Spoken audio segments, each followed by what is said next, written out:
Ok. Et, et donc voilà. Donc l'idée ici, c'est de faire d'abord un rappel de cours et très léger, hein. Vous êtes censé avoir lu les transparents de cours ce matin de Carlos. Et ensuite, on va faire la fiche de TD que normalement vous avez à votre disposition. Que, normalement, Carlos vous a mis un lien vers le site de l'UE dans le mail qui devrait contenir la fiche de TD. Pour ceux qui font TAS, j'imagine qu'on va faire pareil demain en TAS. Manuel vous enverra le lien vers le Zoom et le lien vers la fiche de TD, et c'est transparent. Et vous serez censé regarder aussi les transparents avant, et on fera ensemble la fiche de TD. Alors, je vois que je me suis trompé sur mon meeting et que j'ai fait une salle d'attente. J'espère que personne n'est coincé en salle d'attente. Sinon, essayez de me prévenir sur le chat si vous êtes au courant. Donc, avant, juste un mot de qu'est-ce qu'on va faire ce semestre, enfin ce demi-semestre en tout cas, la première moitié de PPC. On va parler de, on va parler de concurrence. Alors, vous avez déjà entendu parler de concurrence si vous étiez en PC 3R l'année dernière. L'année dernière en PC 3R, on a vu des définitions de la concurrence, on a vu ce que ça voulait dire programmer de manière concurrente, on a expliqué que c'était lorsqu'on avait plusieurs agents qui calculent simultanément. Et que tout l'intérêt, toute la difficulté de la concurrence, c'était de donner du sens, de donner une sémantique à ce que ça voulait dire de faire des choses en même temps, de faire des choses simultanément. Alors peut-être vous vous souvenez, on a eu un second semestre un peu chaotique l'année dernière, mais peut-être vous vous souvenez qu'on avait dit que une manière de programmer, de représenter la concurrence, de représenter les choses qui arrivent simultanément, c'était la sémantique d'entrelacement. Alors je ne sais pas si vous vous souvenez, c'était quand on avait plusieurs threads qui calculent, on essaye de diviser d'entrelacement. On essaie de diviser les actions de plusieurs threads. Donc imaginez que vous avez un thread T1 qui fait x de point de égale 0, puis x égale... attendez, là, il faut mieux que je mette... Vous vous souvenez de ces histoires? Et x de point égale 1, x égale x plus 1, et de l'autre côté on a un thread T2 qui fait x de point égale 2 fois x. Et puis si x vaut 0 au début, on avait dit l'année dernière qu'il pouvait se passer plein de choses différentes lorsque ces deux threads s'exécutaient simultanément. Il peut se passer que d'abord lui met x à 1, puis il passe x à 2, puis ensuite lui met x à 4. Il peut aussi avoir un entrelacement, on peut d'abord faire cette action-là, et donc x passe à 1, puis cette action-là, et donc x passe à 2, puis cette action-là, et donc x passe à 3. Et donc on avait vu qu'il y avait un certain non-déterminisme, et qu'en fonction de l'ordre dans lequel on faisait les actions, il pouvait se passer plusieurs choses. Et le fait de décrire tous les ordres possibles pour des actions atomiques faites par deux threads, on avait appelé ça une sémantique d'entrelacement. Et finalement, cette sémantique d'entrelacement, elle avait permis de donner du sens à, à ce que ça voulait dire faire les choses simultanément. Et puis vous avez expliqué que la sémantique d'entrelacement, elle fonctionne pas toujours. Par exemple, sur les processeurs x86, il y a des write buffering qui font que parfois on a des résultats que normalement on pourrait pas avoir avec une sémantique d'entrelacement. Et puis on avait parlé d'autres manières de programmer la concurrence. On avait parlé le fait d'utiliser par exemple des continuations ou des futurs. On avait aussi parlé d'un paradigme par passage de message quand on avait fait du Go. Et puis, on avait aussi regardé comment vérifier la concurrence quand on avait fait du spin, par exemple. Donc tout ça, c'était des études de la concurrence en tant que paradigme de programmation. Et je vous avais dit, ce que je voulais que vous reteniez du cours de l'année dernière, c'est que c'est quelque chose de difficile. D'accord? C'est... Oula, il y a encore plein de monde ici. Je vais faire un admit all. Donc, la concurrence, on avait dit l'année dernière que c'était quelque chose de difficile. Et ce qu'on va faire en PPC, en tout cas dans la première moitié de PPC, c'est qu'on va explorer des modèles théoriques de concurrence. Alors c'est quoi le schéma général d'exploration? C'est que vous avez un système, et dans le cas qui nous intéresse, un système concurrent, et vous voudriez savoir si ce système vérifie certaines propriétés. Et c'est-à-dire, par exemple, est-ce qu'il y a une chance pour que mon avion explose? Est-ce qu'il y a une chance pour que la pression dans les freins de ma voiture soit supérieure à telle quantité? Donc vous voulez savoir si jamais votre système vérifie des propriétés. Votre système, c'est un vrai objet, un véritable avion, une véritable machine à café, et vos propriétés, c'est des choses plutôt informelles que vous arrivez à écrire en français ou en anglais, et qui disent bon bah l'avion ne s'écrase pas, ou la pression n'est jamais supérieure à 100 bars dans l'actuateur, ce genre de choses. Donc pour raisonner sur des systèmes concrets et des propriétés concrètes, on passe au monde des idées. Et en fait, ici on a le monde des idées, et on va transformer les systèmes en modèles. Et donc pour transformer les systèmes en modèles, il nous faut des langages dans lesquels on peut exprimer le comportement de ces systèmes. Et évidemment, quand on représente une machine à café dans un langage mathématique parce qu'on s'intéresse à son fonctionnement, à son comportement, ce qui nous intéresse, c'est juste de représenter son comportement. On ne parle pas de sa couleur, de sa forme, de ses composants internes. Ce qui nous intéresse, c'est de trouver un langage dans lequel, dans ce cours en particulier, on peut représenter la partie concurrente, la partie comportementale du système. Donc les langages, on va en utiliser 3 sur cette année. On va voir les réseaux de Petri aujourd'hui. On va faire du CCS pour les 2 ou 3 prochaines semaines. Et ensuite, on fera du pi-calcul pour la fin du demi-semestre. Donc 3 manières de représenter des systèmes concurrents dans le monde des idées, dans le monde des mathématiques. Et puis, ce qu'on va faire ensuite, c'est qu'on va traduire ces propriétés réelles. Le missile explose, l'avion n'explose pas, la machine à café sert bien du café ou du thé et pas les deux en même temps. On va les exprimer par des formules, généralement. En tout cas, des entités mathématiques abstraites. Donc on représente les systèmes par des modèles, on représente les propriétés par des formules, et ensuite on va utiliser on va utiliser un système de vérification. Alors il y en aura plein des différents. Ça peut être une vérification, ça peut être une validation par test, ça peut être une vérification par type, ça peut être une vérification avec des analyseurs, qui va garantir que un modèle satisfait des formules, qui va analyser un modèle, donc il y a une sorte d'analyse. On analyse le modèle et on dit si oui ou non il respecte ses formules. Donc dans la vraie vie, c'est-à-dire dans une optique industrielle. Donc je vais encore faire un admit all. C'est moi qui ai fait une erreur. Hein. J'aurais jamais dû mettre une waiting room pour ce TD. Donc ce qu'on va faire, c'est que on va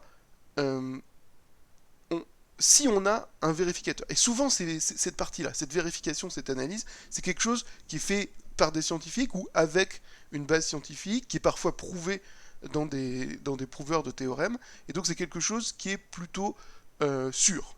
On est sûr de notre vérification des formules sur le modèle. On invente de la science pour qu'on soit capable de vérifier de manière certaine qu'une formule est vraie pour un modèle.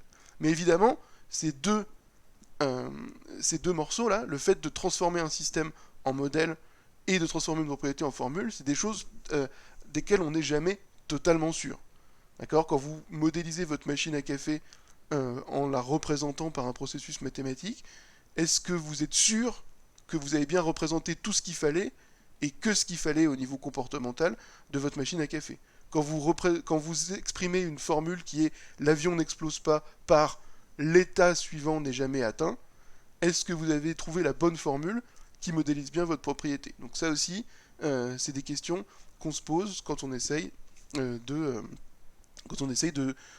modéliser. Donc, pour résumer, pour ceux qui viennent d'arriver, qui étaient dans les salles d'attente, encore du monde, et qu'est-ce qu'on va faire cette année? On va étudier des systèmes concurrents en les modélisant dans des langages mathématiques abstraits, les réseaux de Petri, CCS et le pi-calcul, et en essayant de prouver des propriétés traduites sous forme de formules sur ces modèles de systèmes concurrents. Et puis, et puis voilà. Puis après, la deuxième partie, vous la ferez avec Carlos. Je suis moins à l'aise avec ce qui se passe dans la deuxième partie de l'UE.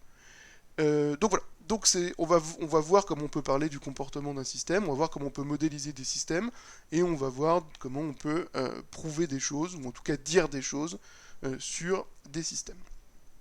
Alors, le système de la semaine, et donc j'espère que vous avez lu les transparents, le système de la semaine, c'est le réseau de Petri, qui est un système très simple. Hein, on va voir en TAS et en PPC ces 2 premières semaines des choses extrêmement simples mais qui ont une grande expressivité, qui permettent de représenter beaucoup de choses. Donc le modèle qu'on va voir, c'est celui des réseaux de Petri. Qu'est-ce que c'est le modèle des réseaux de Petri? C'est un modèle plutôt graphique. Alors évidemment, c'est un modèle mathématique qu'on représente avec des symboles mathématiques, mais c'est quelque chose qui se représente bien graphiquement, dans lequel on a 3 composantes, des places, des transitions et des arêtes. Et alors on peut rajouter une 4e composante qui permet de représenter la situation en temps réel, qui sont les jetons. Alors, des places, des transitions, des arêtes ou des jetons. Qu'est-ce que c'est des places? Les places, ça représente des morceaux d'état du système qu'il faut plutôt voir comme des variables. D'accord? Donc les places, on va les représenter par un disque. D'accord? On va souvent leur donner des noms. Ça, c'est la place P1. Et on a une autre ici, place P2. Bon, très bien. Ensuite, on a des transitions. Les transitions sont réifiées dans ce système. Il existe une manière de représenter les transitions, et elles apparaissent explicitement sur le graphique, sur le dessin, ou dans le système quand il est décrit de manière mathématique. Donc ça, par exemple, ça va être la transition T1. Et ensuite, on va relier les places et les transitions par des arêtes qui sont des flèches, qui sont en fait des lignes avec un sens. Par exemple, je dis qu'il y a une arête de P1 vers la transition T1. Et je peux dire aussi qu'il y a une arête de T1 vers la transition P2. Et je peux même rajouter une arête de la transition T1 vers P1. Donc ces arêtes, elles vont forcément d'une place vers une transition ou d'une transition vers une place. Quand elles vont d'une place vers une transition, on dit que la place est source de la transition. Donc la P1, c'est la source de T1. Et quand elles vont d'une transition vers une place, on dit que la place est destination de la transition. Donc là, P2 est destination de la transition T1, et P1, qui était source de la transition T1, est aussi destination de la transition P1. Donc finalement, un réseau de Petri, c'est ça, c'est un ensemble de places et de transitions qui sont reliées entre elles par des arêtes. Et ces arêtes indiquent quelles sont les sources et les destinations des différentes transitions. Voilà. J'espère que... Ah oui, mince, il faut que je désactive les notifications. J'espère que ça va jusqu'ici. Bon, vous avez vu, c'est pas trop compliqué. Et on décrit un système avec des places et des transitions. Maintenant, comment on représente l'état d'un système à un moment donné? On met dans les places des jetons. Un jeton, qu'est-ce que c'est? C'est quelque chose d'abstrait, ça n'a pas de nom, ça n'a pas de valeur. C'est juste, on indique qu'il y a quelque chose dans une place. Par exemple, mettre un jeton dans la place P1, ça voudrait dire, si on voit les places comme des variables, que la variable associée à la place P1 contient la valeur 1, ou ça voudrait dire qu'il y a une chose dans l'état de la place P1 en fonction de ce qu'on veut. Il y a encore des personnes en attente. Apparemment, ça a l'air bon, non? Admit. Si vous avez des remarques, il faut que vous les envoyiez directement sur le chat global, parce qu'en fait, je regarde le chat depuis un autre compte, depuis un autre PC. Voilà, donc on met des jetons dans certaines places, et un réseau de Petri avec ses places et ses transitions, et des jetons à certains endroits, on appelle ça une configuration. Et alors maintenant, ce qu'on a décrit ici, c'est la syntaxe des réseaux de Petri. Donc comment représenter des choses, enfin c'est la syntaxe, c'est le langage dans lequel on va représenter les choses.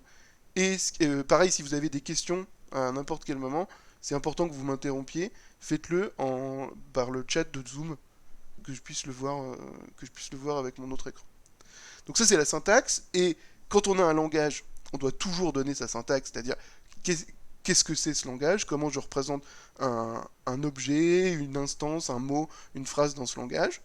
Et ce qui nous intéresse, c'est la sémantique du langage, et ça veut dire comment on donne du sens aux termes du langage. Comment on donne du sens à un réseau de Petri? Et bien cette sémantique, on la donne comme une sémantique de réduction. On explique comment transformer, comment calculer dans les réseaux de Petri, et comment passer d'un état à un état suivant. Et donc là, c'est facile, la sémantique des réseaux de Petri, elle est très simple, je peux l'expliquer à ma fille qui a 4 ans et demi, c'est à chaque fois qu'on a une transition telle qu'il y a au moins un jeton pour chacune de ces sources, alors on peut jouer la transition. Et jouer la transition, ça veut dire enlever un jeton pour chacune des sources de la transition et rajouter un jeton dans chacune des destinations de la transition. Donc qu'est-ce que ça veut dire jouer ici la transition T1? Eh bien, est-ce que je peux la jouer déjà? Oui, parce qu'elle n'a qu'une seule source. Cette source, c'est la place P1. Et dans cette source, il y a un jeton. Donc je peux la jouer et j'enlève un jeton dans chacune de ces sources. Donc j'enlève un jeton de la place P1. Et on nous dit que je dois mettre ensuite un jeton dans chacune des destinations. Donc je mets un jeton en P2 et je mets un jeton en P1. Et donc là, j'ai effectué la transition T1 dans mon système. Ensuite, est-ce que je peux encore refaire T1? Bah oui, puisqu'il y a toujours un jeton dans la source de T1. Donc je peux manger ce jeton. Hop. Et je peux rajouter un jeton dans les deux destinations de T1, ici et ici. Et donc je peux faire T1 et ensuite je peux faire encore une fois T1. Et après je continue, etc., etc. Et vous voyez que le système que j'ai décrit ici, c'est un système plutôt simple dans lequel on peut faire qu'une seule chose, c'est créer indéfiniment des jetons dans la place P2. À chaque fois, on mange le jeton dans P1, on en fabrique un dans P2, puis on en remet un dans P1. Donc on peut à nouveau faire ça. Donc ce système, il peut tourner à l'infini en produisant de plus en plus de jetons dans la place P2. Alors, pour travailler sur les réseaux de Petri, les années précédentes, encore une personne en attente. Merci. Les années précédentes, on travaillait uniquement au tableau, on les dessinait. Là, comme je suis à distance, je vais essayer d'utiliser un éditeur de réseau de Petri. Dans la fiche de TD, on vous donne comme lien PN Editor, qui est un grand classique, mais peut-être un peu trop classique, et j'arrive plus à accéder au site et à le télécharger, je crois qu'ils ont disparu. Alors il y en existe des autres, notamment il y a quelque chose qui doit s'appeler Platform Independent Petrinet Editor, Pipe, que vous pouvez télécharger, il a l'air assez puissant. Moi je vais essayer pour ce TD d'utiliser APO parce qu'il est en ligne, parce que du coup j'ai pas besoin de télécharger quoi que ce soit. Et donc dans APO, vous pouvez, alors je pense que c'est un projet d'étudiant qui aimait bien les réseaux de Petri et qui a décidé de faire un peu de web. Ça a l'air de tenir la route pour ce qu'on veut en faire pour la séance d'aujourd'hui. Donc vous voyez, je peux créer une place, je peux P0, je crée une autre place P1, je crée une transition donc, qui s'appelle T2, je dis que P0 est source de T2, que P1 est destination de T2, et que P0 est destination de T2. Et ensuite, je mets un jeton, alors c'est un peu bizarre, il faut cliquer là, puis dire qu'on veut mettre un jeton dans P0, ça fait très... c'est même pas un PSTL, quoi, ça fait projet un peu, mais ça va nous être utile. Et là, je clique sur la transition pour la jouer. Et là, pouf, je passe dans l'état où il y a un truc dans P0, un truc dans P1. La double flèche là, ça veut dire qu'il y a une flèche dans un sens, une flèche dans l'autre, exactement comme sur mon dessin ici. Et du coup, je peux continuer. Et là, vous voyez ce qui se passe. À chaque fois que je joue la transition qui s'appelle ici T2, et ben je rajoute un jeton dans P1 parce que j'en consomme un dans P0, puis j'en remets un dans P0. Bon. Voilà des exemples, un exemple très simple de réseau de Petri. Alors évidemment, on peut faire de la concurrence.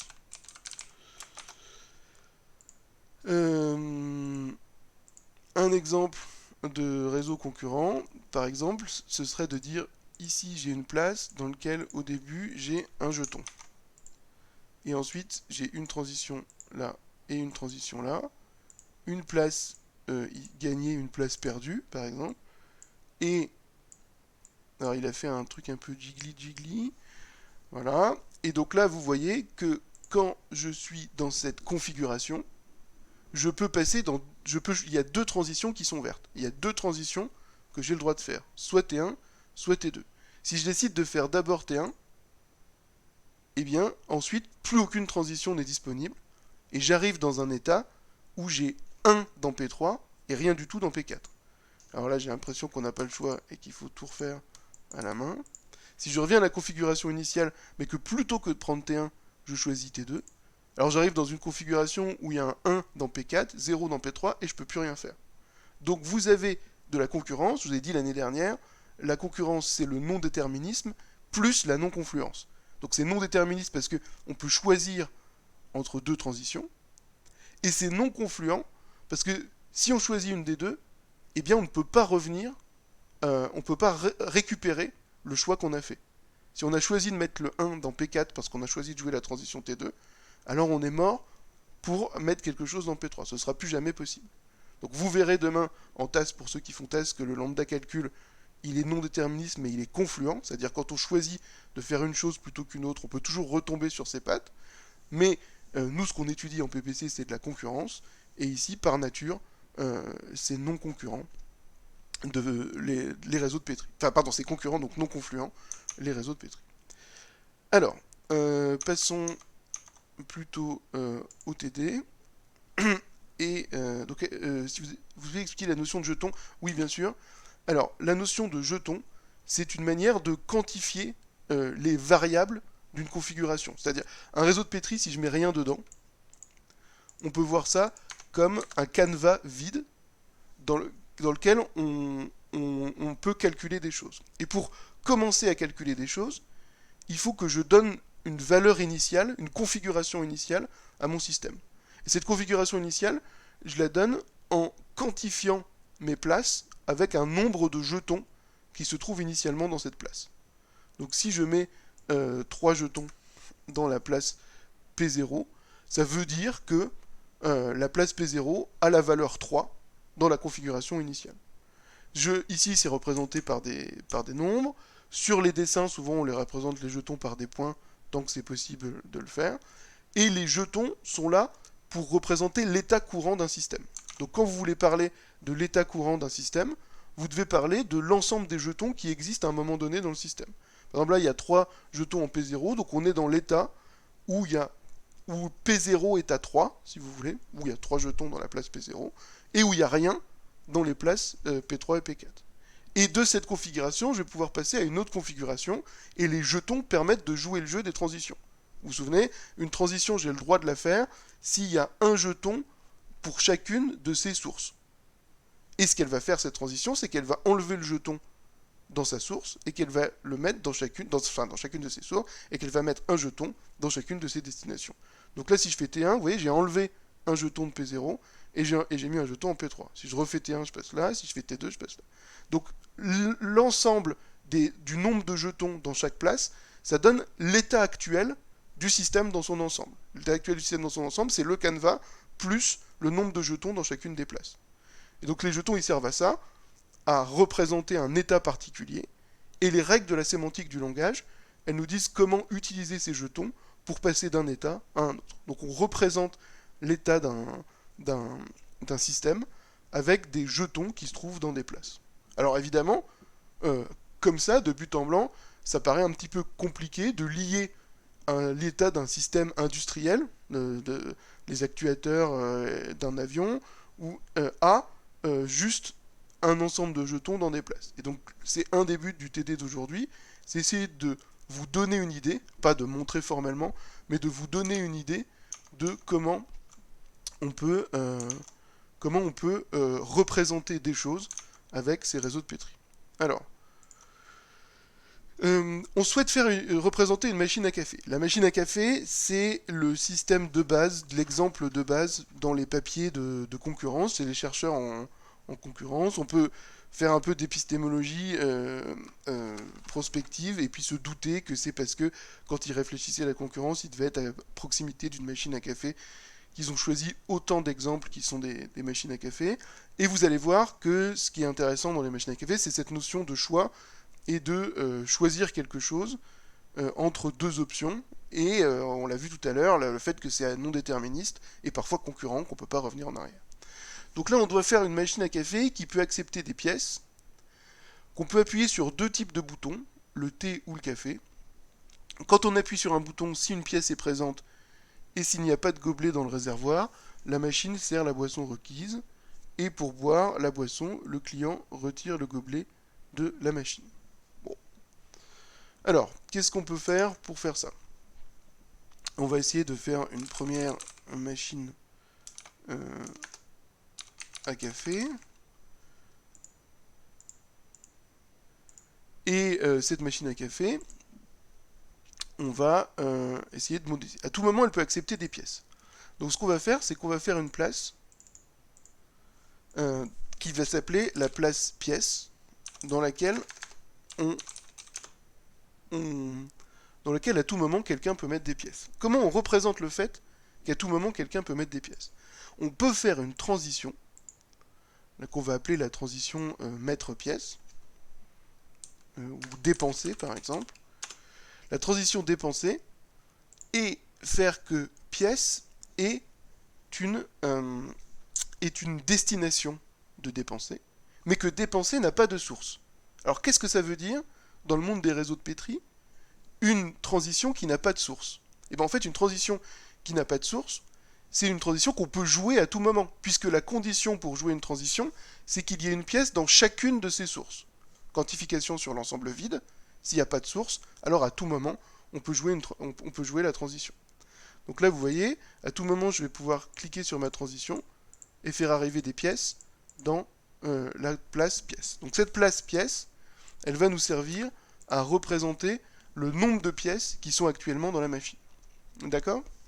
Maintenant, on nous dit que la machine à café, on peut appuyer sur deux types de boutons, thé ou café. Ces deux boutons représentent des changements d'état du système quand on appuie sur un bouton. Donc on va les représenter par des transitions. On va prendre une transition qu'on va appeler bouton café et une transition qu'on va appeler bouton thé. Et ensuite, on va se poser la question de dire qu'est-ce que ça fait bouton café et bouton thé.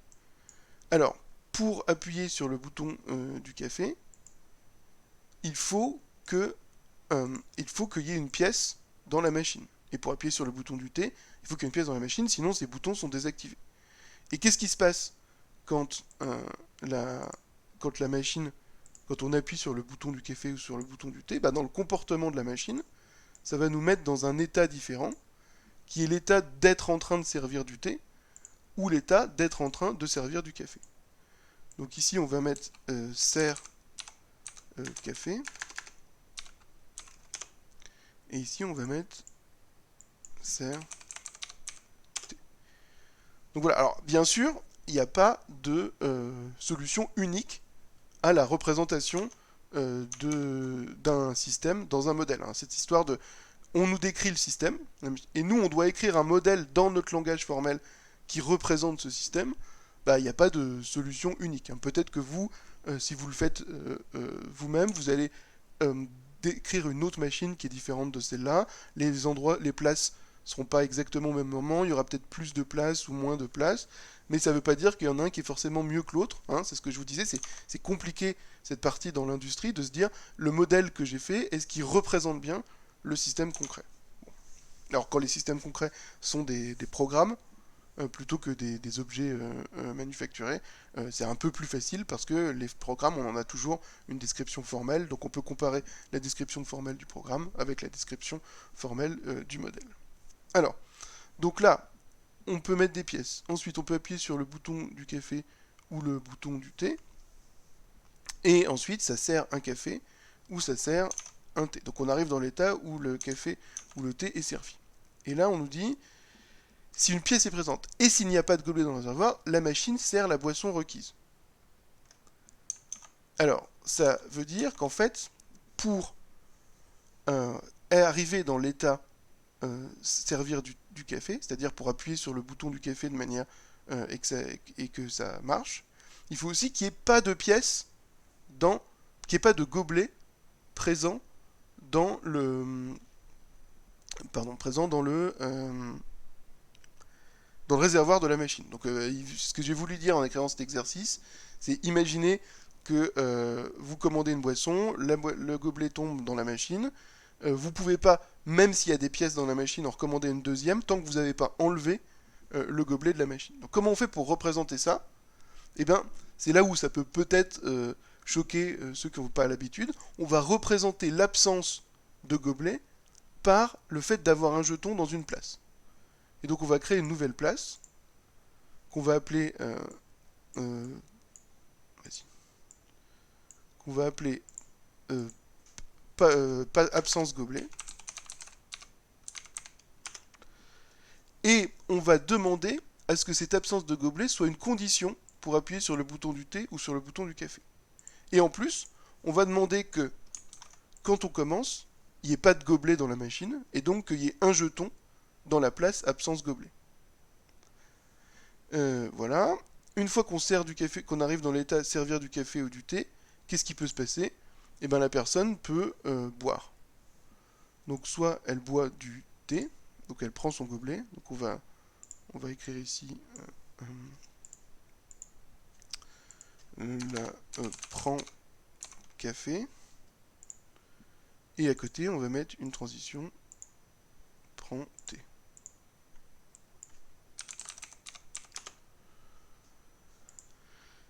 Et ensuite, on peut relier les choses comme ça.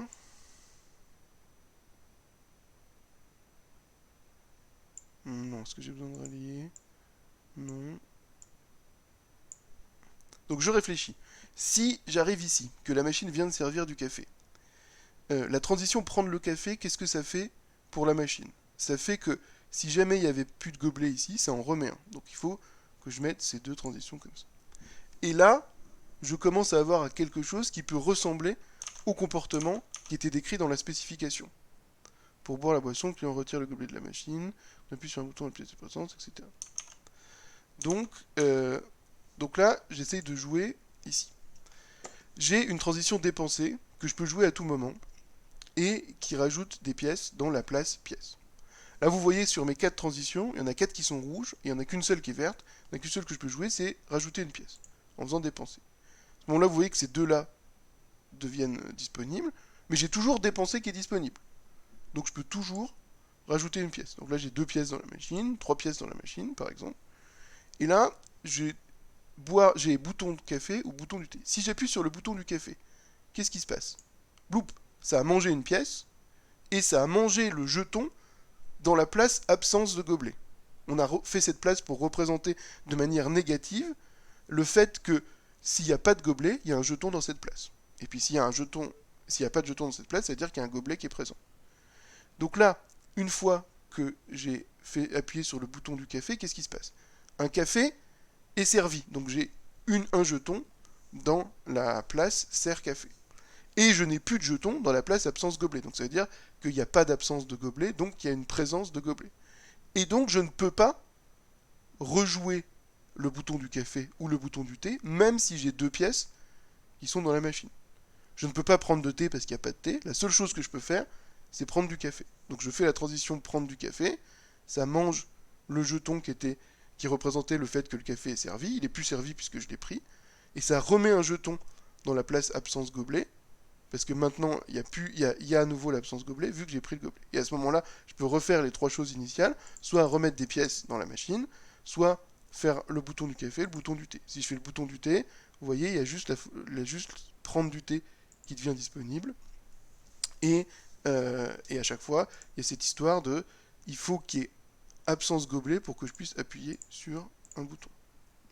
Donc on peut mettre des pièces et puis utiliser ces pièces pour fabriquer des machines. Donc voilà sur un exemple simple comment on peut représenter un comportement. Qu'est-ce qu'il y a d'intéressant ici? trois choses intéressantes. Un, la transition qui n'a pas de source. Donc c'est-à-dire je fabrique des jetons à partir de rien. Deuxièmement, le non déterministe. Le fait que quand il y a une pièce ici et qu'il n'y a pas de gobelet, on peut soit faire soit ça, et en fonction de ce qu'on fait, ça va rendre certaines transitions disponibles et d'autres transitions vont rester indisponibles.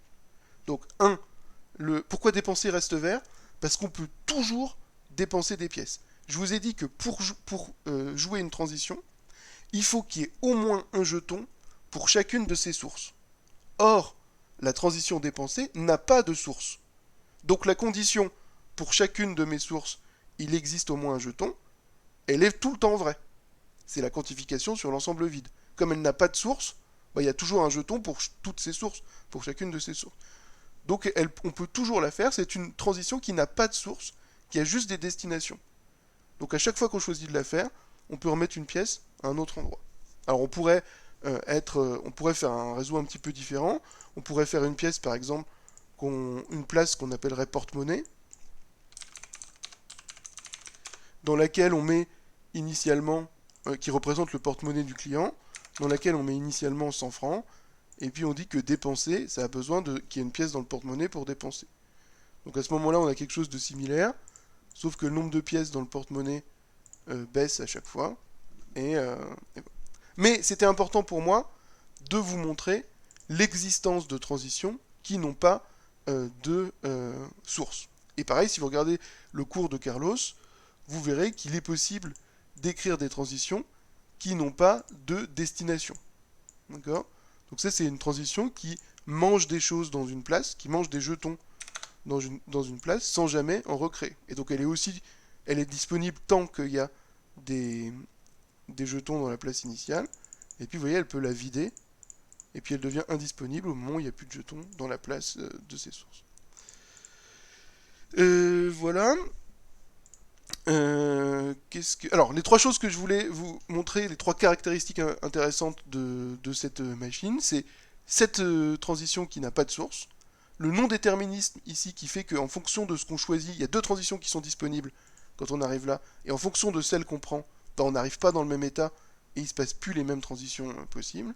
Et troisième feature, le fait qu'on a représenté une absence de quelque chose dans le monde réel par la présence d'un jeton dans le monde abstrait.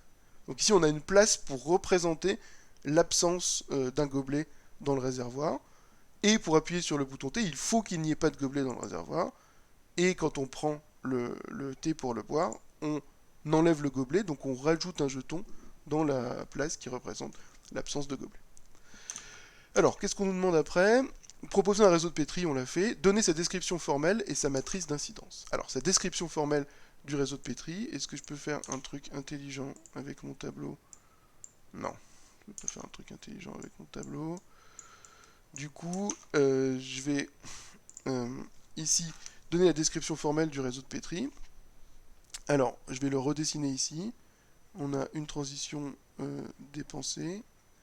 On a une place qui s'appelle pièce. On a deux transitions qui s'appellent BC et BT. On a une place qui s'appelle, on va l'appeler A pour absence gobelet, qui est source de ces deux transitions. On a une place qu'on va appeler SC pour servir le thé, une place qu'on va appeler pour servir le café, et ensuite on a une transition boire café.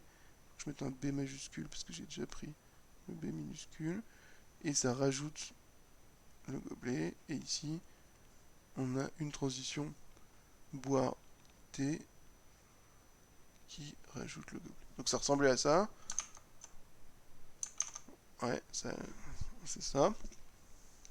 Et maintenant, quand je veux le représenter de manière formelle, alors je donne la liste des places. Je dis la liste des places, c'est pièce.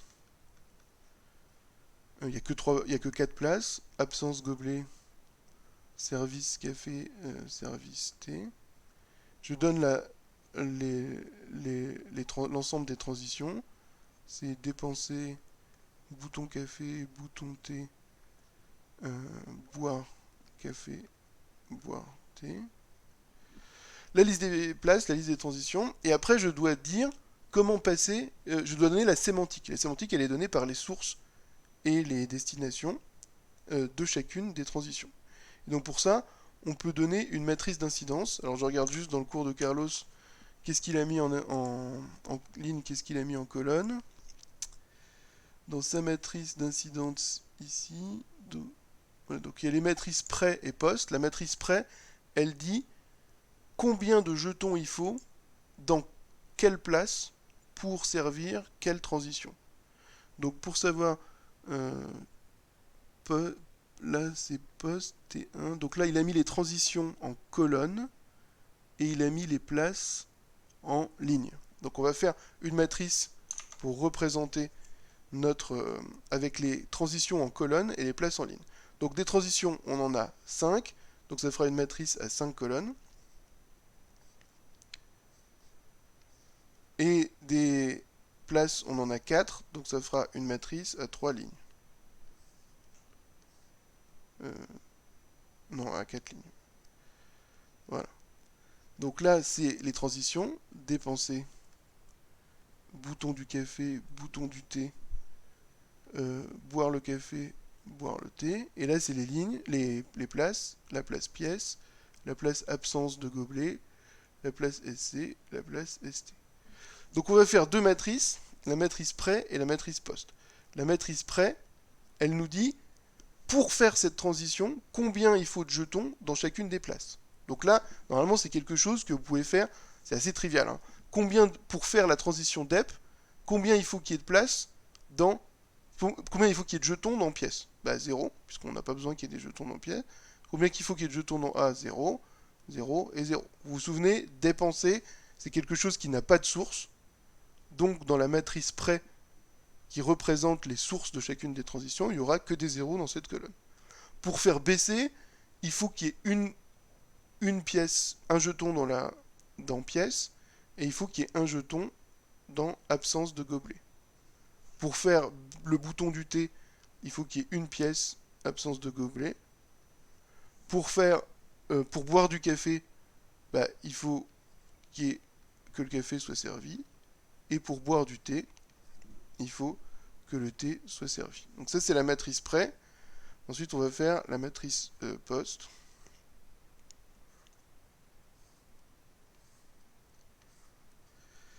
Alors, pièce, A, SC, ST. La matrice post, elle nous dit quels jetons vont être créés par la transition dans chacune des pièces. Donc du coup, quand je fais dépenser, qu'est-ce que ça fait? Bah, ça crée un jeton dans la place pièce et 0 dans les autres places. Quand je fais boire du café, qu'est-ce que ça fait? Ça crée un jeton dans la place servir café. Si je fais bouton du thé, qu'est-ce que ça fait? Bah, ça crée un jeton dans la place servir du thé. Si je bois mon café, qu'est-ce qui se passe? Alors je crée un jeton. Aïe. Alors je crée un jeton dans la place absence et 0 dans les autres. Et si je bois mon thé, c'est pareil. Je crée un jeton dans la place absence et je bois les autres. Donc passer de ça à ça, vous êtes d'accord que c'est trivial. Hein, c'est juste une manière mathématique, formelle, abstraite, de représenter le dessin. Et alors ça, donc ça c'est la matrice post. Et généralement on fait aussi la matrice d'incidence, qui est la matrice post moins la matrice prêt.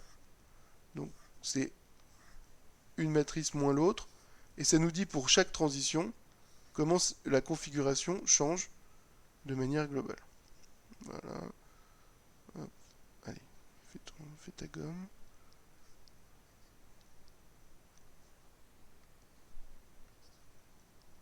Ça gomme que dalle. Hop, voilà. Donc, je fais la matrice post moins la matrice prêt. Et donc, ça va faire 1 moins 0, 1, 0, 0, 0. Ensuite, 1 moins 0, 0. Ah non, pardon. Là, ça fait 0, moins 1, moins 1, moins 1, 1, 0. Ensuite ici ça fait moins 1, 0, 1. Ensuite ici ça fait 0, moins 1. Non, pardon. Ça fait 0, 1.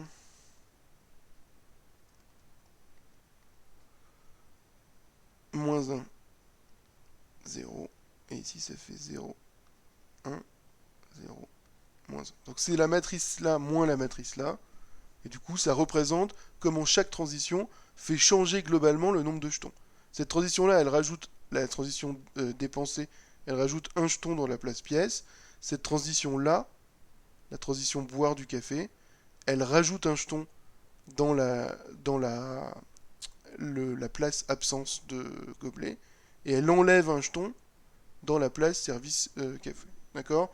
C'est juste pour que on va pas s'en servir beaucoup ici, mais c'est juste pour que vous vous rendiez compte que ce qu'on fait de manière graphique ici ou dans l'éditeur de réseau de Petri, c'est en fait quelque chose de formel et de mathématique qui se fait assez facilement en multipliant des vecteurs par d'autres vecteurs et qui se stocke assez facilement sous forme de matrice si vous voulez représenter un réseau de Petri. Bon, voilà, il n'y a rien de trop compliqué ici. Qu'est-ce qu'on a dans la suite? Donner un vecteur initial correspondant à une machine vide et une personne avec 3 pièces. Ah oui, alors ça c'est parce que la première fois que j'avais écrit ce TD, j'avais oublié la partie un petit peu pédagogique de faire une transition avec une personne qui a un porte-monnaie. Donc si jamais on rajoute une place porte-monnaie, du coup le vecteur initial, ça va être un vecteur. Donc le vecteur initial, c'est le nombre de jetons qu'il y a, la configuration initiale de la machine, le nombre de jetons qu'il y a dans chaque place. Donc nous on a vu dans ce qu'on a donné avec une transition dépensée qui prend pas de source, on met 0 jeton dans pièce, on met, il faut pas se tromper, sinon on va pouvoir rien faire, un jeton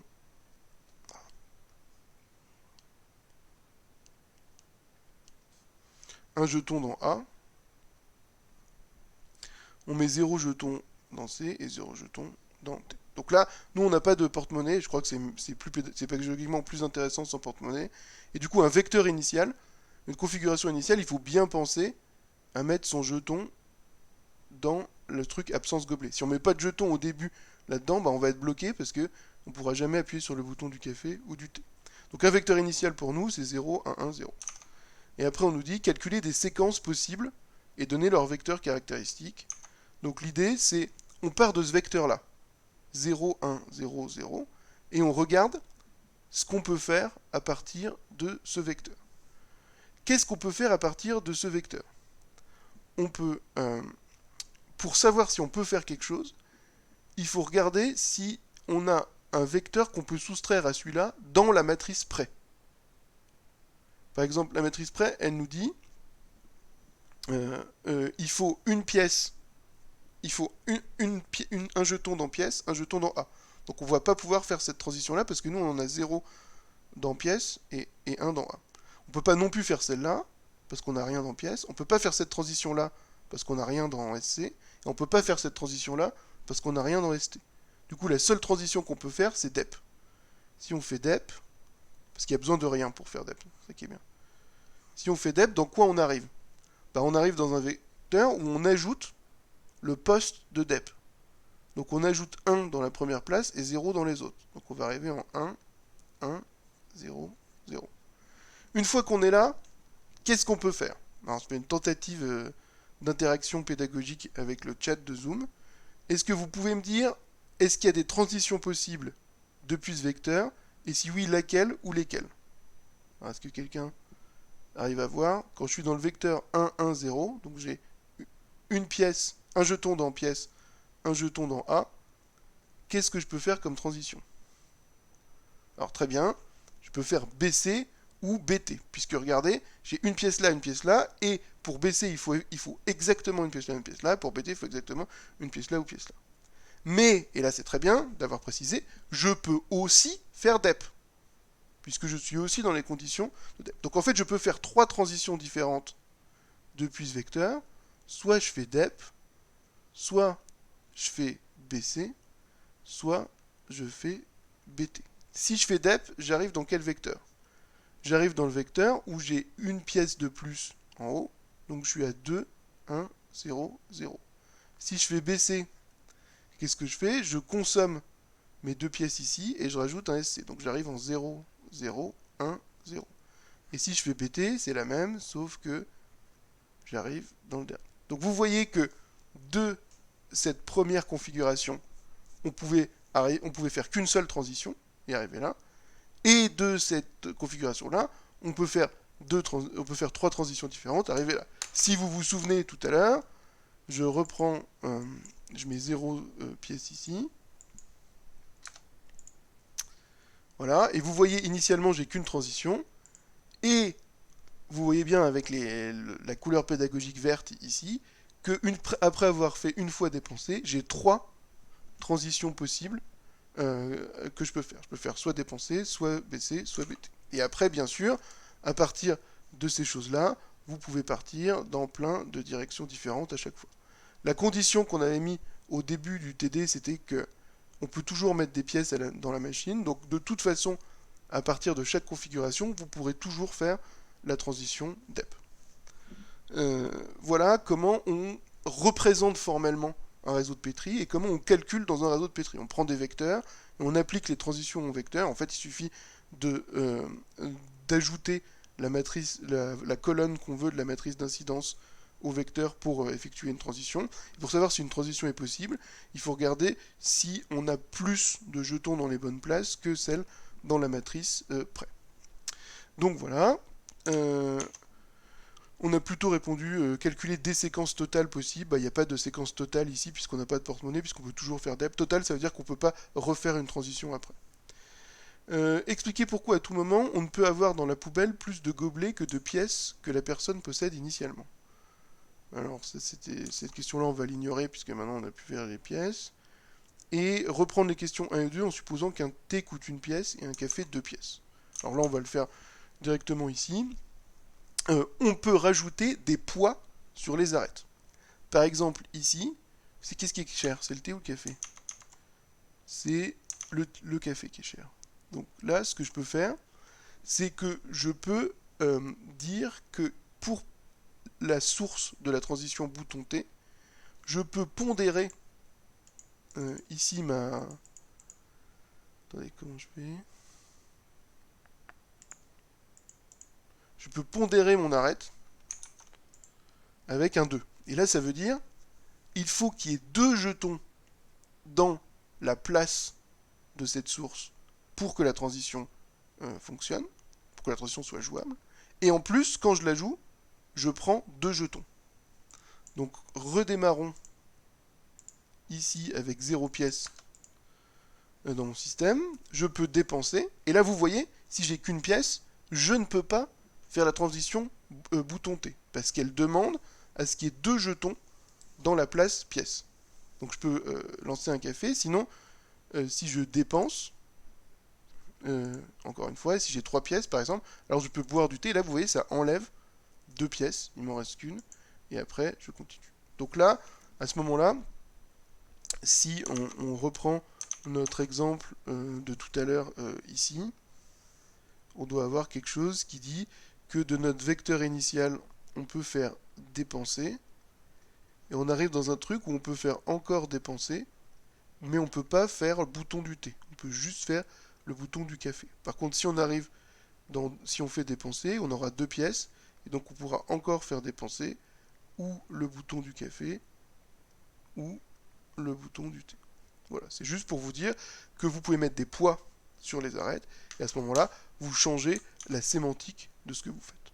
Bon, voilà, j'ai pas envie qu'on s'étende plus là-dessus, c'est pas un exercice de modélisation, c'est plutôt un exercice de découverte des réseaux de Petri et de ce qu'on peut faire avec les réseaux de Petri. Maintenant, on va essayer de vous montrer à quoi ça sert ce qu'on va faire cette année, à quoi ça sert d'apprendre les réseaux de Petri.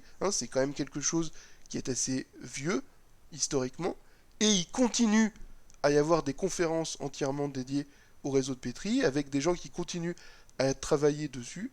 Donc c'est que ça sert à quelque chose, et effectivement, ça sert à modéliser des programmes, et ça sert à répondre à des questions sur des langages ou des programmes en disant est-ce qu'on peut atteindre un état, ça sert à fabriquer des modèles checkers qui analysent des programmes. Donc on va essayer dans cet exercice 2 de représenter cette fois-ci des systèmes qui ne sont pas des machines à café mais qui sont des programmes ou des abstractions de programmes avec plusieurs threads, avec des réseaux de Petri.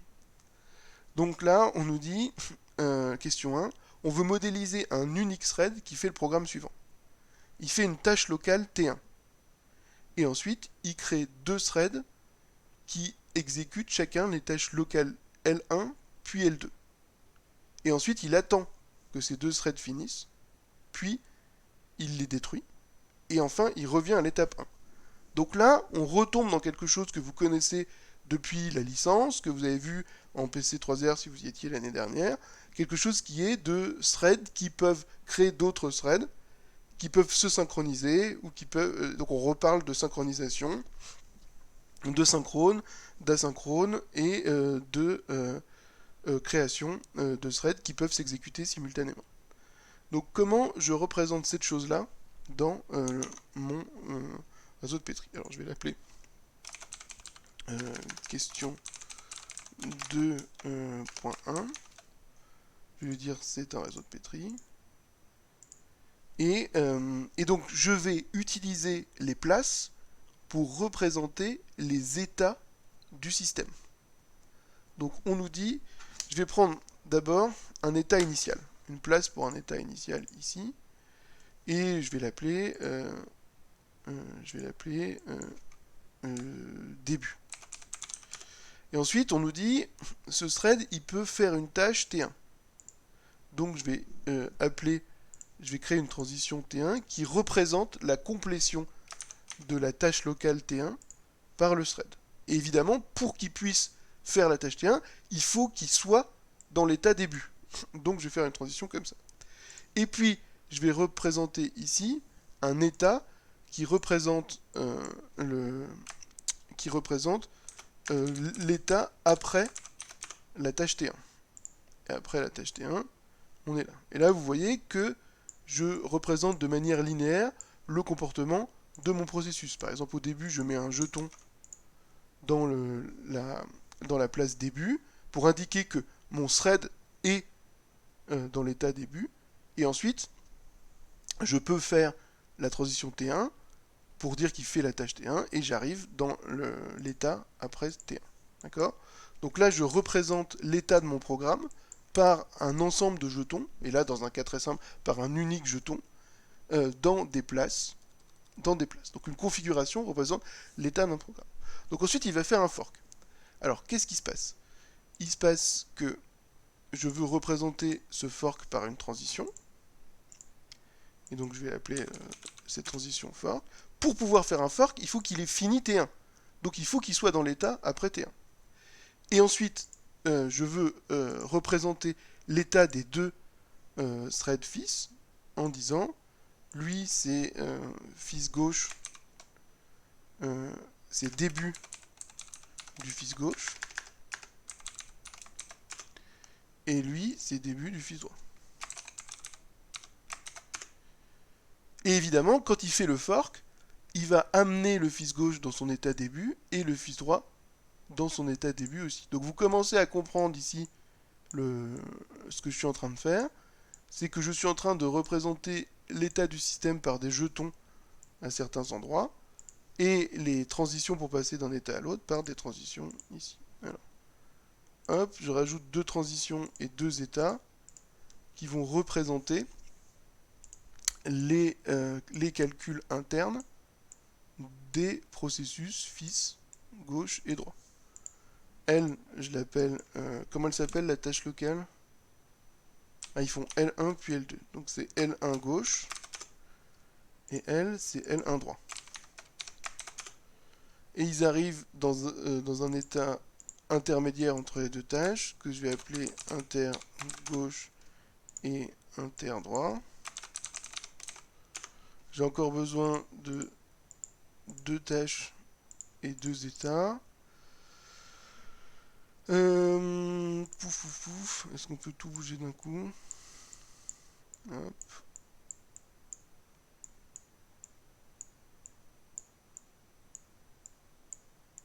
Là, ça va représenter la tâche locale L2 pour chacun des deux fils. Là, ça c'est inter, on a dit. Ça c'est la tâche locale L2 pour le fils gauche. La tâche locale L2 pour le fils droit. Ça c'est la fin du fils gauche. Et ça c'est la fin du fils droit. Évidemment, pour pouvoir faire la tâche L1 à gauche, il faut que celui de gauche soit au début.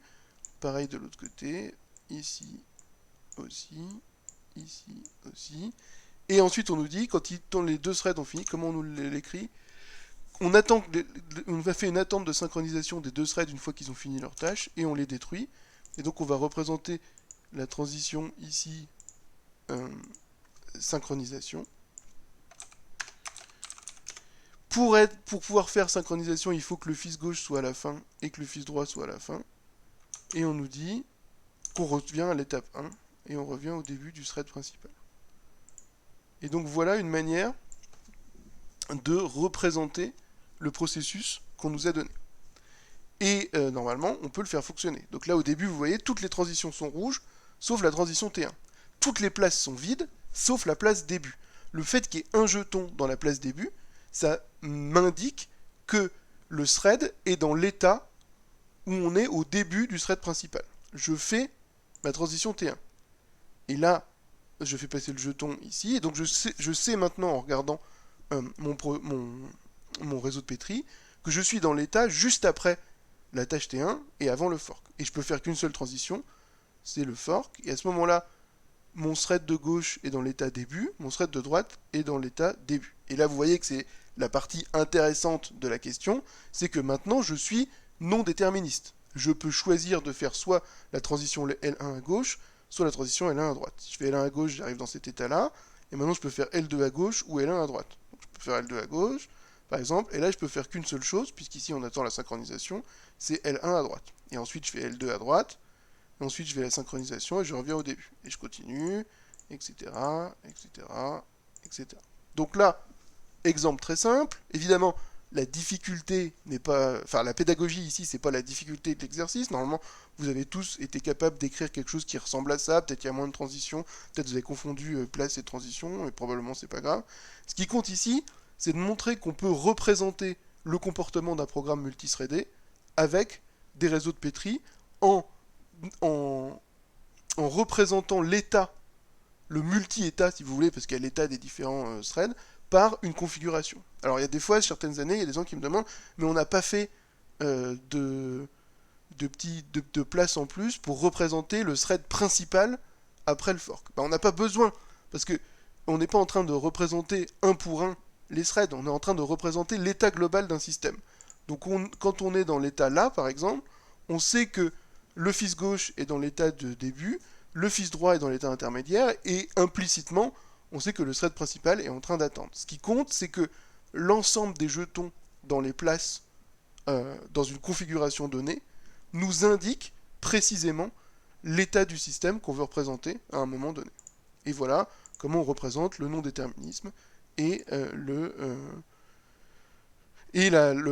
fork et le sync. Bon. S'il y a des questions là-dessus, n'hésitez pas. Et puis sinon, normalement, vous pouvez tout seul faire la suite. Donc je vais essayer de la faire à un rythme quelconque.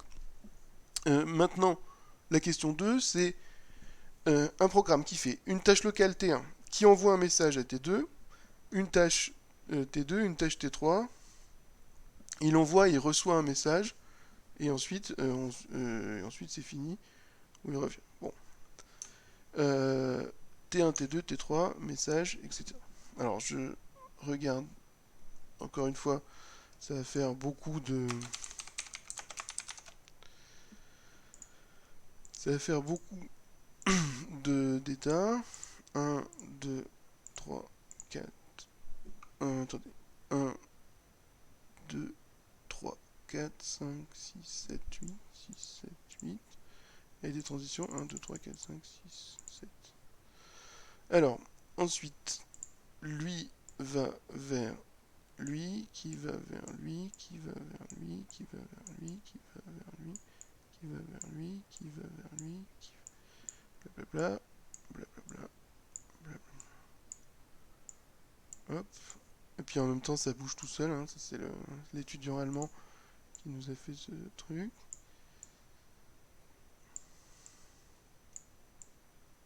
Donc je représente déjà quelque chose de filaire, qui est le comportement de mon thread initial. Et donc ce comportement, c'est des places qui représentent les états intermédiaires et des transitions qui représentent ce qu'il fait pour aller d'un état à l'autre.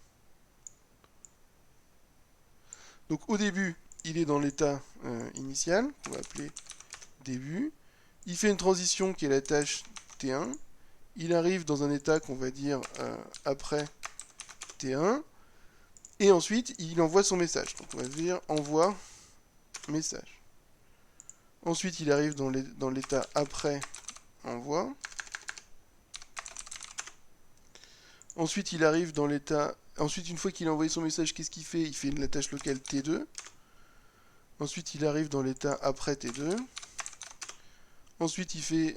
attendez, je vérifie qu'il n'y a pas d'interruption. Ok. Ensuite, qu'est-ce qu'il fait une fois qu'il est fait après T2? Il reçoit. Donc, il reçoit un message. Ensuite, il arrive à après réception. Ensuite, il fait T3. Voilà. Ensuite, il arrive dans l'état après T3.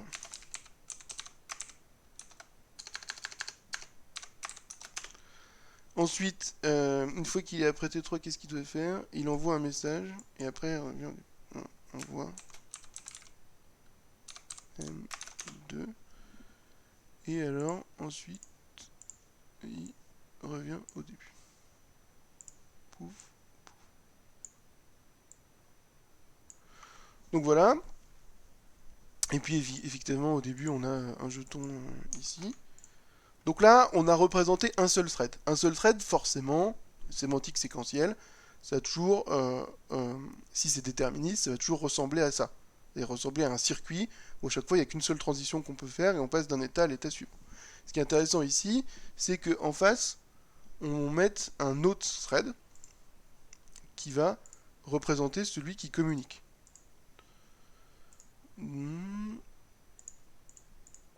Donc le thread qui communique, il passe dans un état initial, il est capable de recevoir quelque chose, puis de passer dans un état suivant, et voilà. Hop. Hop.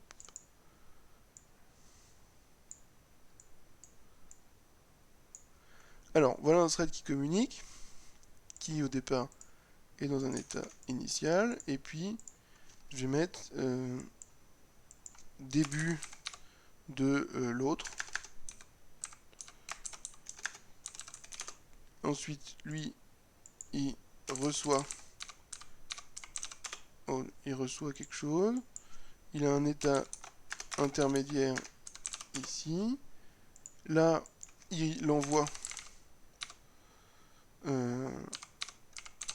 quelque chose. Là, qu'est-ce qu'il fait? Après avoir envoyé, il arrive dans un état intermédiaire 2. Ici, il reçoit quelque chose.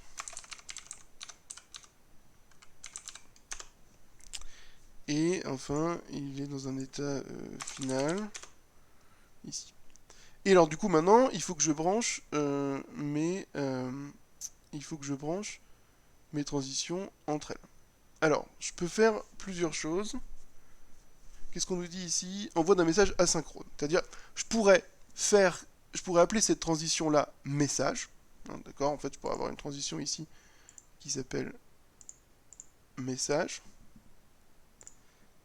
Et je pourrais faire que pour faire un message, il faut que les deux soient l'un soit dans l'état de réception et l'autre soit dans l'état d'envoi. Donc là, au moment où lui veut envoyer, et lui doit être au moment où il doit envoyer, et lui doit être au moment où il doit recevoir. Et ensuite, j'arrive dans envoi, et ici j'arrive dans Other. Donc ça, ce serait une manière de représenter un message synchrone. Un message synchrone, ça veut dire que je peux faire la transition, la communication entre les deux, que si le récepteur et l'émetteur sont prêts à, respectivement, envoyer ou émettre. Si vous vous souvenez de ce qu'on a fait l'année dernière, par exemple, quand on faisait du Go, quand on faisait des canaux synchrones en OCaml, on parlait de synchronicité. Il fallait que les deux threads soient dans des états de réception-envoi pour pouvoir passer à la suite. S'il y en a un qui veut envoyer et qu'il n'y a personne qui veut recevoir sur le même canal, il est bloqué, et respectivement, s'il y en a un qui veut recevoir et qu'il n'y a personne qui lui envoie sur le même canal, il est bloqué. Donc là, je représente un message synchrone, puisque pour faire cette transition message, il faut qu'il y ait un jeton ici et un jeton là. D'accord ? Mais c'est pas ce qu'on nous demande. Ce qu'on nous demande dans l'énoncé, c'est de faire un message asynchrone. Asynchrone, ça veut dire que c'est bloquant pour le récepteur. Lui ne peut pas recevoir tant qu'il n'a pas le message, mais c'est pas bloquant pour celui qui envoie. Donc pour ça, je vais créer des places qui représentent les messages qui sont dans la nature. Et du coup, je vais pouvoir dire que l'envoi, quand j'envoie un message ici, j'ai pas besoin de savoir si l'autre est prêt à recevoir. Donc je vais directement dans l'état envoi, et par contre, je vais mettre un message dans le réseau. C'est ce que je fais ici pour mon message 1. Donc j'ai des places qui représentent les messages qui sont à un moment donné dans le réseau. Les messages arrivent au moment où il y a un envoi. Et par contre, quand on reçoit le message, c'est important que le message existe. Donc pour passer pour cet autre thread là, pour qu'il passe de son début à son premier état intermédiaire, il faut qu'il reçoive un message, donc il faut qu'il y ait un jeton ici, donc il faut que cette transition ait été jouée. Donc là, vous commencez à comprendre comment on peut raisonner avec de la logique sur les réseaux de Petri. Pour pouvoir jouer cette transition-là, enfin pouvoir arriver là, dans cet état-là, il faut que cette transition-là soit jouée. Pour que cette transition-là soit jouée, il faut qu'il y ait eu un jeton là et un jeton là. Mais pour qu'il y ait eu un jeton là, il faut que celle-là ait été jouée. Pour que celle-là ait été jouée, il faut que lui ait été là et qu'il ait choisi d'envoyer son message. Et après, on fait pareil dans l'autre sens. Envoi d'un message asynchrone ici, réception là. Et envoi d'un message asynchrone ici. Et réception là. Et alors, si je ne me suis pas trompé, ça va nous donner quelque chose d'intéressant. Là, une seule transition possible, c'est le premier thread qui fait sa tâche T1. Ici, une seule transition possible, c'est le premier thread qui envoie son message. Et là, vous voyez, il y a un message dans le réseau. Et là, à ce moment-là, sur le système global, il peut se passer deux choses. Soit le premier thread continue à faire des tâches, soit je reçois le message ici. Et vous voyez que le premier thread, il est bloqué à la réception. Les réceptions, on est sur des messages asynchrones, les envois sont pas bloquants, mais les réceptions sont bloquantes. Donc ici, il est bloqué parce que pour aller dans cet état-là, il doit recevoir un message. Et le message n'a toujours pas été envoyé. Pourquoi ? Parce que l'autre thread n'a pas reçu le message initial. Donc là, il peut jouer la réception du message initial parce qu'il est bien dans le bon état pour le faire et parce qu'il y a bien un message sur le réseau. Pouf, il arrive ici. Là, il peut envoyer son message et là, ça débloque le thread initial parce qu'il y a un message sur le réseau qui l'attend, donc il peut le recevoir, passer à la suite et revenir au début. Il peut même aller jusque-là et il sera bloqué que la deuxième fois qu'il veut recevoir quelque chose. Lui, il a un message sur le réseau ici qu'il peut recevoir, il arrive dans un état final, lui il boucle pas. Donc en fait mon état là il s'arrête complètement, vous voyez il n'y a aucune transition qui est jouable. Lui il a fait un tour et demi, il est bloqué par une réception, hein, c'est le concept des messages asynchrones, on est bloqué par la réception. Et cette réception elle ne viendra jamais parce que lui il ne va pas revenir dans cet état là. Voilà, j'espère que vous comprenez. Et qu'est-ce qu'on montre dans cet exercice ? Dans l'exercice précédent, on montrait qu'on pouvait représenter l'état des threads, des forks et des synchronisations. Dans cet exercice, on montre qu'on peut représenter l'envoi et la réception de messages de manière asynchrone en choisissant explicitement ce qui est bloquant. C'est facile de représenter quelque chose de bloquant ou non quand on fait des réseaux de Petri. Il suffit de réfléchir à qu'est-ce qui va être source ou destination d'une transition. Donc là, quand on fait une réception, les sources de cette réception, c'est on doit être dans l'état pour faire la réception, et on doit aussi avoir un message de disponible à recevoir. Donc voilà comment on représente quelque chose avec, des réseaux de Petri. On continue, on passe à la suite. N'hésitez pas si vous voulez que je réexplique quelque chose. Et ici, on a une ressource partagée R entre deux threads T1 et T2.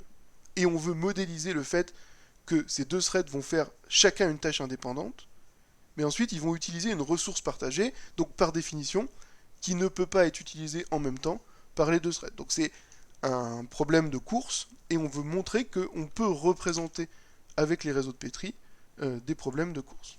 Donc, question 2.3, on va dire que c'est un réseau de Petri.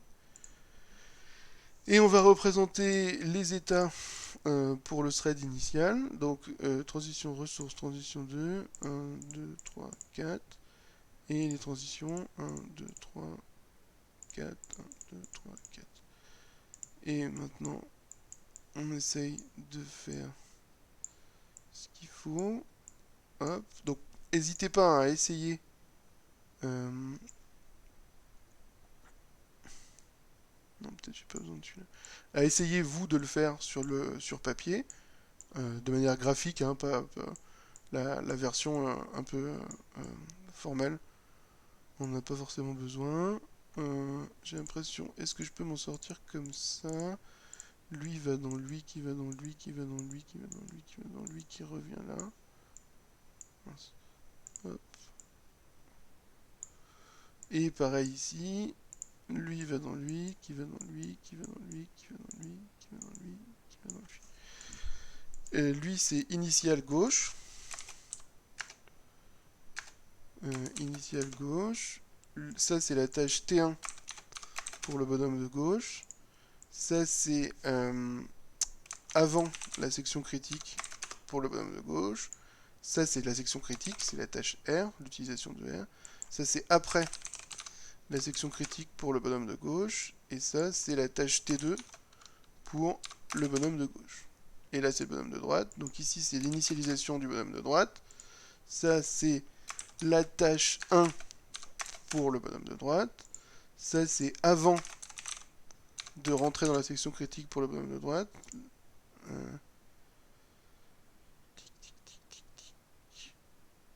Celle-là, je vais l'appeler la tâche R pour le bonhomme de droite. Celle-là, j'aurais dû l'appeler la tâche R pour le bonhomme de gauche.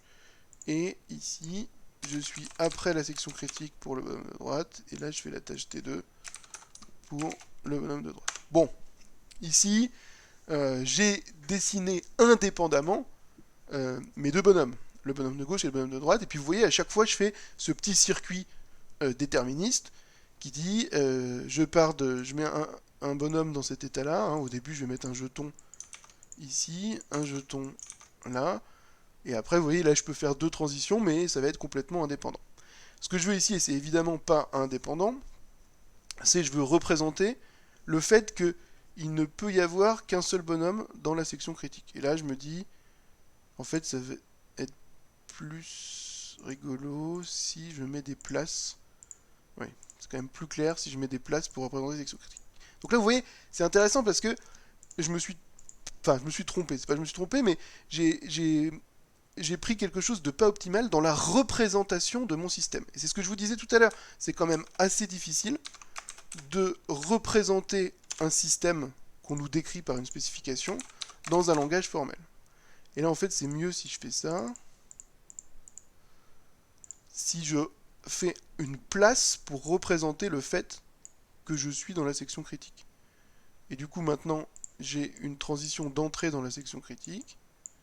Et ici, j'ai une transition de sortie dans la section critique. Donc ça, c'est entrée dans la section critique pour le bonhomme de gauche. Ça, c'est entrée dans la section critique pour le bonhomme de droite. Non, n'importe quoi. C'est ça l'entrée pour le bonhomme de droite. Ça, c'est la sortie pour le bonhomme de gauche.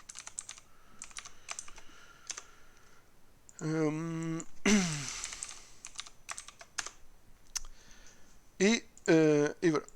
Donc là, j'ai représenté le fait d'être dans une section critique. Et pourquoi j'ai fait ça? Ça, c'est en rapport avec ce que je disais tout à l'heure, qui est que on veut représentés au système par des modèles, et nos propriétés par des formules, ou en tout cas par des choses formelles qu'on peut décrire ici. Et donc là, je vous pose une question, chat. Comment je peux décrire formellement que l'utilisation de la ressource R est une section critique? Comment je l'exprime, à partir de ce dessin, à partir de cette réseau de Petri, que R est une section critique, que R est une ressource partagée, et donc qu'il n'y a qu'un des deux qui peut l'avoir. Est-ce que vous avez une idée de comment on pourrait phraser ça avec le dessin que j'ai donné là? Donc là, je vais avoir des jetons qui représentent l'état de mes deux bonhommes. Et ce que je voudrais dire, c'est si on regarde le texte ici, c'est que la ressource partagée R, elle est partagée, et donc qu'il n'y a qu'un seul des deux bonhommes. Ah, on a demandé 3 threads. Personne ne m'a dit. Alors, une place avec un seul jeton. Donc, dire une place avec un seul jeton, ça marche pas. Pourquoi? Parce que ce serait laquelle ici? Ce serait RG ou RD? En fait, ce que je voulais vous faire trouver, c'est vous dire que R est une section critique si à tout moment, il y a au plus un jeton sur l'ensemble de ces deux places. C'est-à-dire, s'il y a à la fois un jeton dans RG et dans RD, ça veut dire que R n'est pas une section critique, puisque les deux threads, ils sont en même temps. Et s'il y a à la fois s'il y a un jeton en RG et pas dans RD, c'est bon, ça veut dire que lui y est, mais pas lui. Et s'il y a un jeton dans RD et pas dans RG, c'est bon, ça veut dire que lui y est et pas lui. Et s'il y a 0 jeton dans RG et RD, eh ben ça veut dire que ni l'un ni l'autre n'y est, et c'est bon aussi. Donc si je veux dire que R est une section critique, je peux l'exprimer comme une formule sur mon dessin, qui est que il y a au plus un jeton entre RG et RD. Alors effectivement, peut-être qu'il faut 1, 2, 3, 4, 1, 2, 3, 4, suivre la consigne. Et la consigne, elle nous disait qu'en fait, il y avait 3 threads. Hein. J'avais oublié ça. Alors, c'est pas très grave. Je vais faire le 3e thread. Hop. Pouf, pouf, pouf. Donc, le 3e thread, je vais l'appeler milieu. D'accord. Et puis, c'est le même que les autres. Hein. C'est un circuit. Et ici, c'est l'initialisation du milieu. Ici, c'est la tâche T1 du milieu. Ici, c'est avant du milieu. Ça, c'est l'entrée en section critique pour le milieu. Ça, c'est la section critique pour le milieu. La sortie pour le milieu. Après, la section critique pour le milieu. Et la tâche T2 pour le milieu.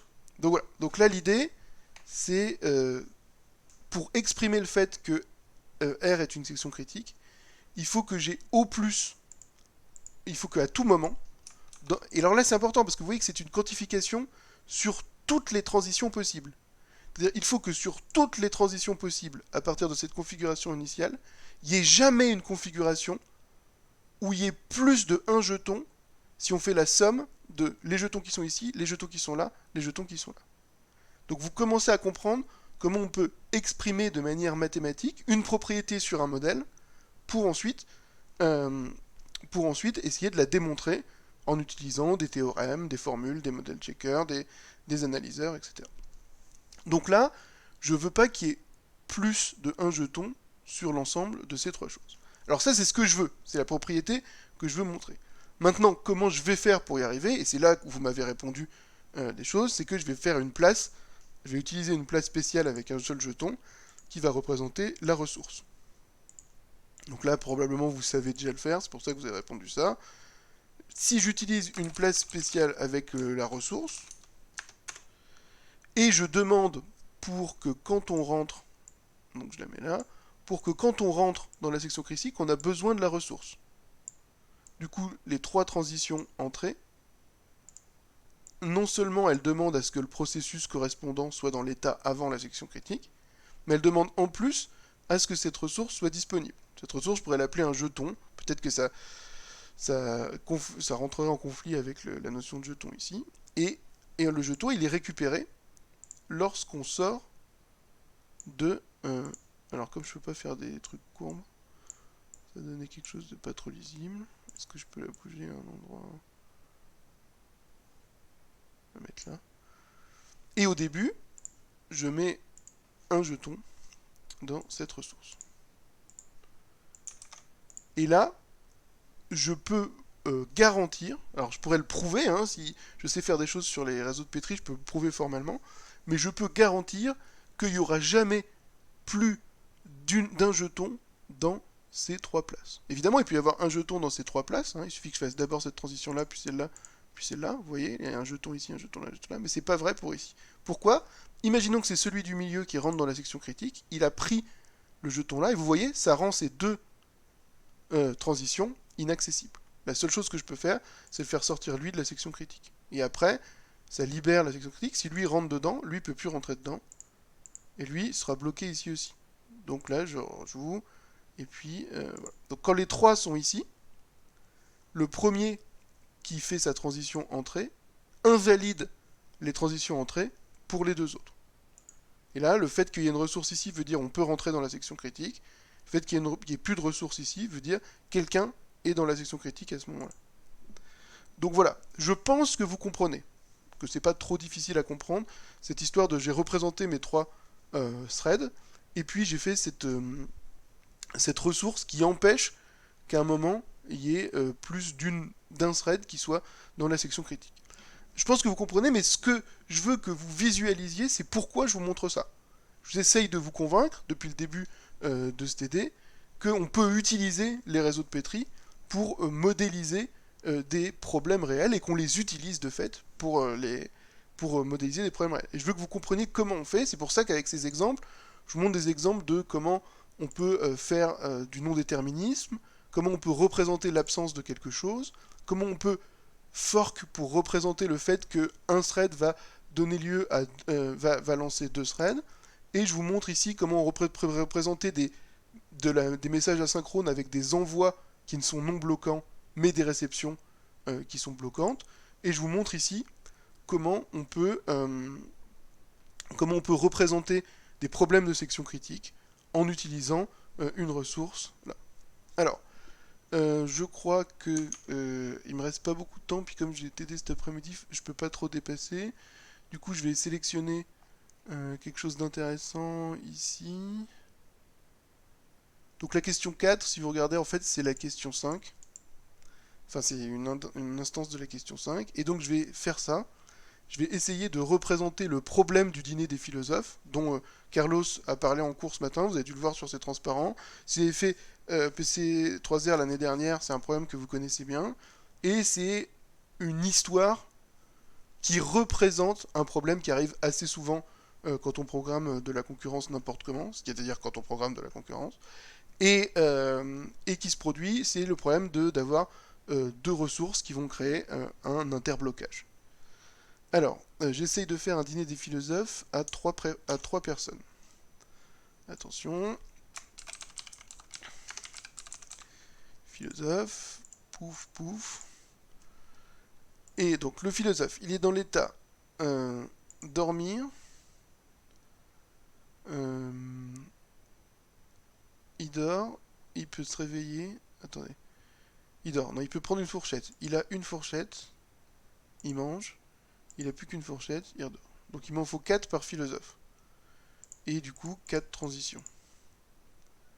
Donc ça va être le philosophe 1.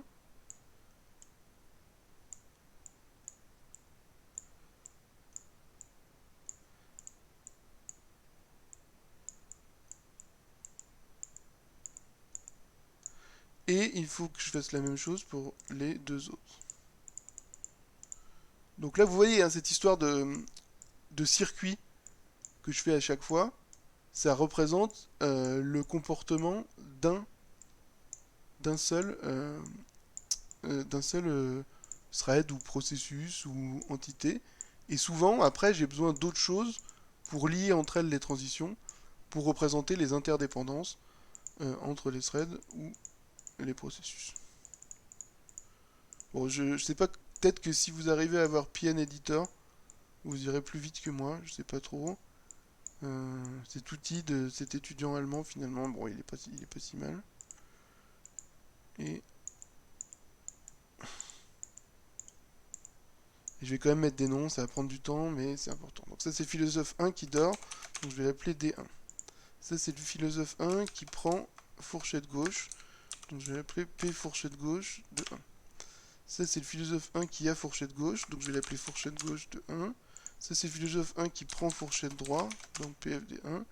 Et ça, c'est le philosophe 1 qui mange, donc je vais l'appeler M1.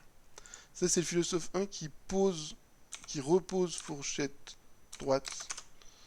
Ça, c'est le philosophe 1 qui a juste sa fourchette gauche. Je vais l'appeler F, G, G1. Je vais l'appeler G, G, G1, F. Pour pas le confondre avec celui-là. Et là, c'est le philosophe qui repose sa fourchette gauche. Voilà. Donc ça, après, je continue. Ça, c'est le philosophe 2 qui dort. Là, c'est le philosophe 2 qui prend sa fourchette gauche. Là, c'est le philosophe 2 qui tient sa fourchette gauche et qui a envie de manger. Là, c'est le philosophe 2 qui prend la fourchette droite. Prend fourchette droite 2. Là, c'est le philosophe 2 qui mange. Là, c'est le philosophe 2 qui repose sa fourchette droite. Là, c'est le philosophe 2 qui a plus que sa fourchette gauche mais qui a envie de dormir. Et là, c'est le philosophe 2 qui repose sa fourchette gauche. Voilà.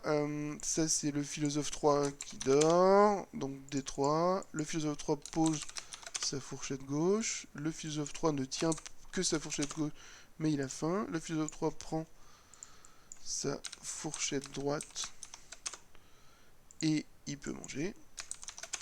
Et ensuite,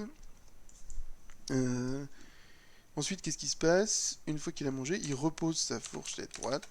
Il arrive dans l'état où il a envie de dormir, mais qui tient encore une fourchette gauche dans sa main.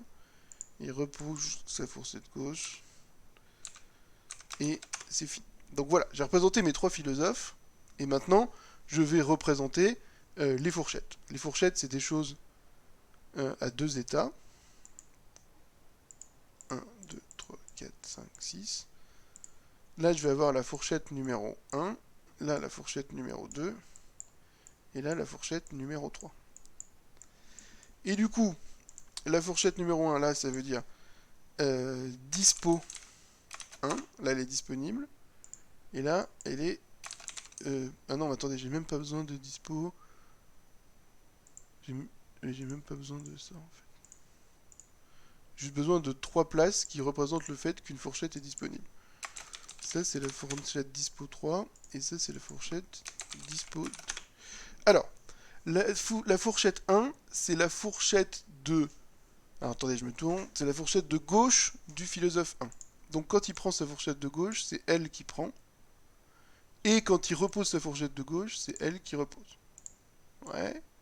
Ensuite, la fourchette 1, c'est celle de droite pour le philosophe 2. Donc, quand il prend sa fourchette de droite, c'est celle-là qui prend. Et quand il repose sa fourchette de droite, c'est celle-là qui prend. Est-ce que je peux faire en sorte que mes flèches soient un peu plus visibles? Pouf, pouf. Voilà. La fourchette 2, c'est celle... Attendez, gauche, droite, droite, gauche. C'est celle de gauche pour le philosophe 2. Donc, quand il prend sa fourchette gauche, il la prend ici. Quand il repose sa fourchette gauche, il la met ici. C'est aussi la fourchette de droite pour le philosophe 3. Donc quand il prend sa fourchette de droite, il faut qu'elle soit dispo. Et quand il repose sa fourchette de droite, elle est dispo. Et le philosophe 3, quand il prend sa fourchette de gauche, il prend la fourchette 3. Quand il repose sa fourchette de gauche, il prend la fourchette 3. Et la fourchette 3, c'est aussi celle de droite pour le philosophe. Au début, lui, il dort. Lui, il dort. Lui, il dort. Cette fourchette est disponible. Cette fourchette est disponible. Cette fourchette est disponible. Et là, vous avez la situation classique du dîner des philosophes. Et vous voyez qu'il y a 3 transitions possibles. Prendre la fourchette de gauche pour le philosophe 1, celle de gauche pour le philosophe 2, ou celle de gauche pour le philosophe 3. Bon, supposons que c'est lui qui commence. Et voilà, la fourchette a disparu, elle est plus disponible. Et si après il prend la fourchette de droite, pouf, celle-là a disparu, elle est plus disponible. Et donc lui, il est dans l'état où il mange. Et la fourchette-là est toujours disponible, elle peut être prise par le philosophe 2. Et lui, il mange, à un moment, il peut reposer sa fourchette de droite. Ah bah, du coup, lui, il peut la prendre. Lui, il peut reposer sa fourchette de gauche. Et puis, il peut la reprendre. Et puis, catastrophe. Il n'y a plus aucune transition qui est disponible. Elles sont toutes rouges. Donc, on est dans le cadre d'un interblocage, un deadlock. Hein, c'est-à-dire qu'on est dans un état où il restait des choses à faire, mais où le système ne peut plus progresser du tout. Toutes les transitions sont rouges. Et vous voyez que on est dans le cas classique, si vous connaissez le problème des philosophes, dans lequel on a ce philosophe 1 qui est dans l'état où il a pris sa fourchette de gauche, mais il attend de pouvoir prendre la fourchette de droite. Cette fourchette de droite, elle n'est pas disponible parce qu'elle a été prise par ce philosophe 3. Il est dans l'état où il tient sa fourchette de gauche, parce que la fourchette de droite pour lui, c'est celle de gauche pour lui. Il est dans l'état où il tient la fourchette de gauche, mais il ne peut pas prendre sa fourchette de droite à lui, qui est la fourchette de gauche de lui qui est déjà prise, etc. Donc c'est le cas classique où chaque philosophe a pris sa fourchette de gauche, et où il est bloqué, parce qu'il ne peut pas prendre la fourchette de droite, vu que c'est la fourchette de gauche d'un autre philosophe. Alors, cette histoire, elle est débile, on l'a déjà dit plein de fois, on l'a dit l'année dernière, mais ce qu'il faut que vous voyez quand on vous raconte l'histoire, ou qu'on vous montre l'histoire, c'est ce qu'il y a derrière. L'histoire de threads qui sont en train de partager des ressources, et que pour faire une tâche dans un système d'exploitation, ils ont besoin chacun de 2 ressources. Si vous programmez mal vos threads, il peut y arriver cette chose où chacun prend la moitié des ressources dont il a besoin, et ne peut pas prendre l'autre moitié parce qu'elle est tenue par un autre thread. Et ça, c'est des choses qui arrivent, et ça arrive vraiment quand on programme dans l'industrie, dans la recherche. Donc, ce conte philosophique des philosophes, il est là pour vous avertir sur le fait que la concurrence, c'est difficile, et qu'on tombe facilement sur des problèmes d'interblocage qu'on ne voit pas venir quand on essaye de mettre ensemble des programmes concurrents et des ressources partagées, y compris pour quelque chose de très simple. Hein. Là, vous voyez, chaque philosophe, c'est quelque chose à 4 états, et je rajoute uniquement 3 fourchettes autour de là. J'ai pas un réseau de pétri extrêmement compliqué, et pourtant j'ai déjà des problèmes qui sont difficiles à voir venir, comme le fait qu'il peut y avoir un interblocage dans ce système. Voilà pour les philosophes. Donc ça répond à la question 4 en même temps, hein, si on veut, puisque la question 4 c'est un philosophe. La question 4 on décrit un philosophe, et puis ici, la question 5, on met les 3 ensemble avec les fourchettes et on se rend compte qu'il se passe quelque chose d'horrible. Alors la question 6, elle est nulle parce que c'est 4 threads qui accèdent à une base de données qui n'accepte que 2 connexions simultanées.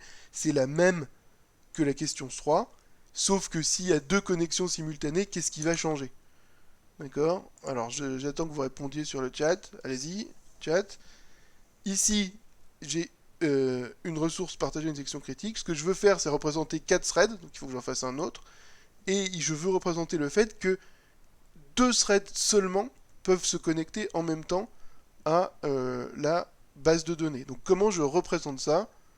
Le nombre de jetons, tout à fait. Je vais mettre ici un nombre de jetons, donc c'est très bien. Je vais ici mettre un nombre de jetons initial à 2. Et donc ça veut dire que on permet à 2 personnes de rentrer dans la section critique. Regardez ce qui se passe.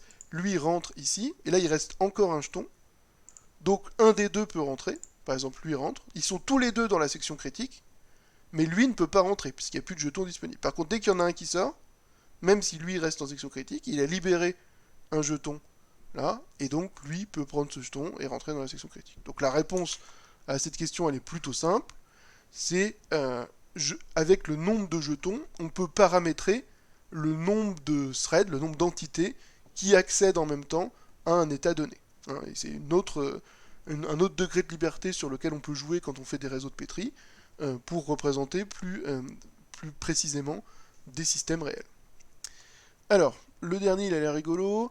C'est un thread qui fait une tâche locale indépendante et qui crée une copie de lui-même. Et ensuite, après avoir créé une copie de lui-même, il fait une tâche indépendante, et après, soit il termine, soit il boucle sur l'étape 1. Hein, donc c'est un peu... Attendez, on n'empêche pas une personne de prendre 2 jetons et d'empêcher les 3 autres de passer. Alors, par construction, si. En fait, par construction, on empêche. C'est une bonne remarque, effectivement.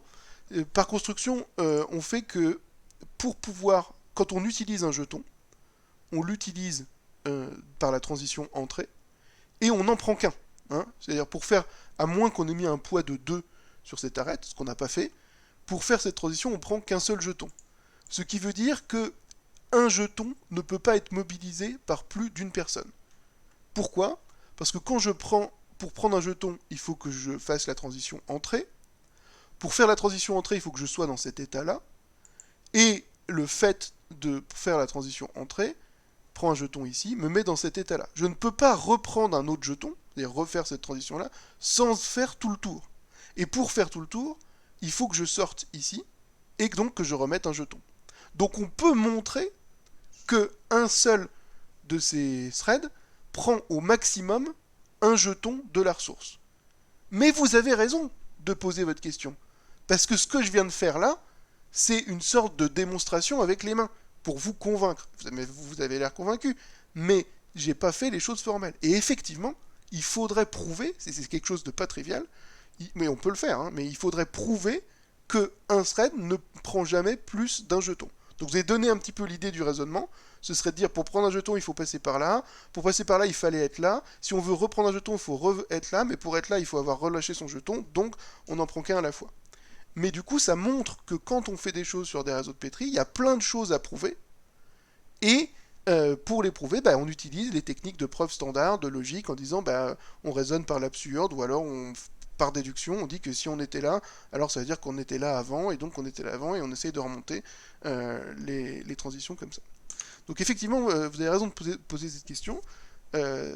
Pour se convaincre de choses sur les réseaux de Petri formellement, il faut les prouver.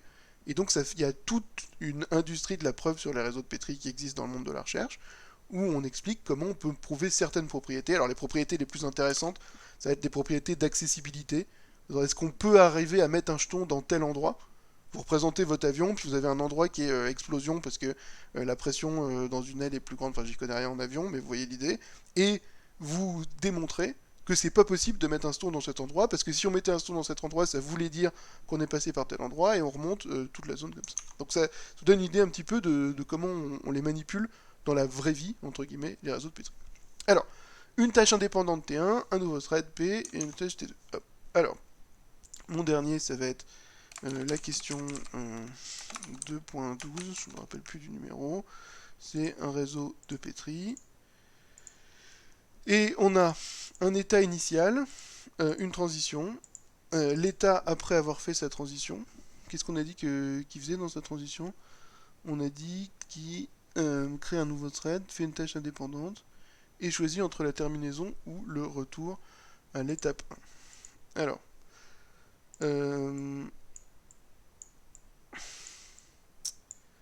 je pars de P0, je fais ma tâche indépendante, je fais une sorte de fork, j'arrive dans l'état après mon fork,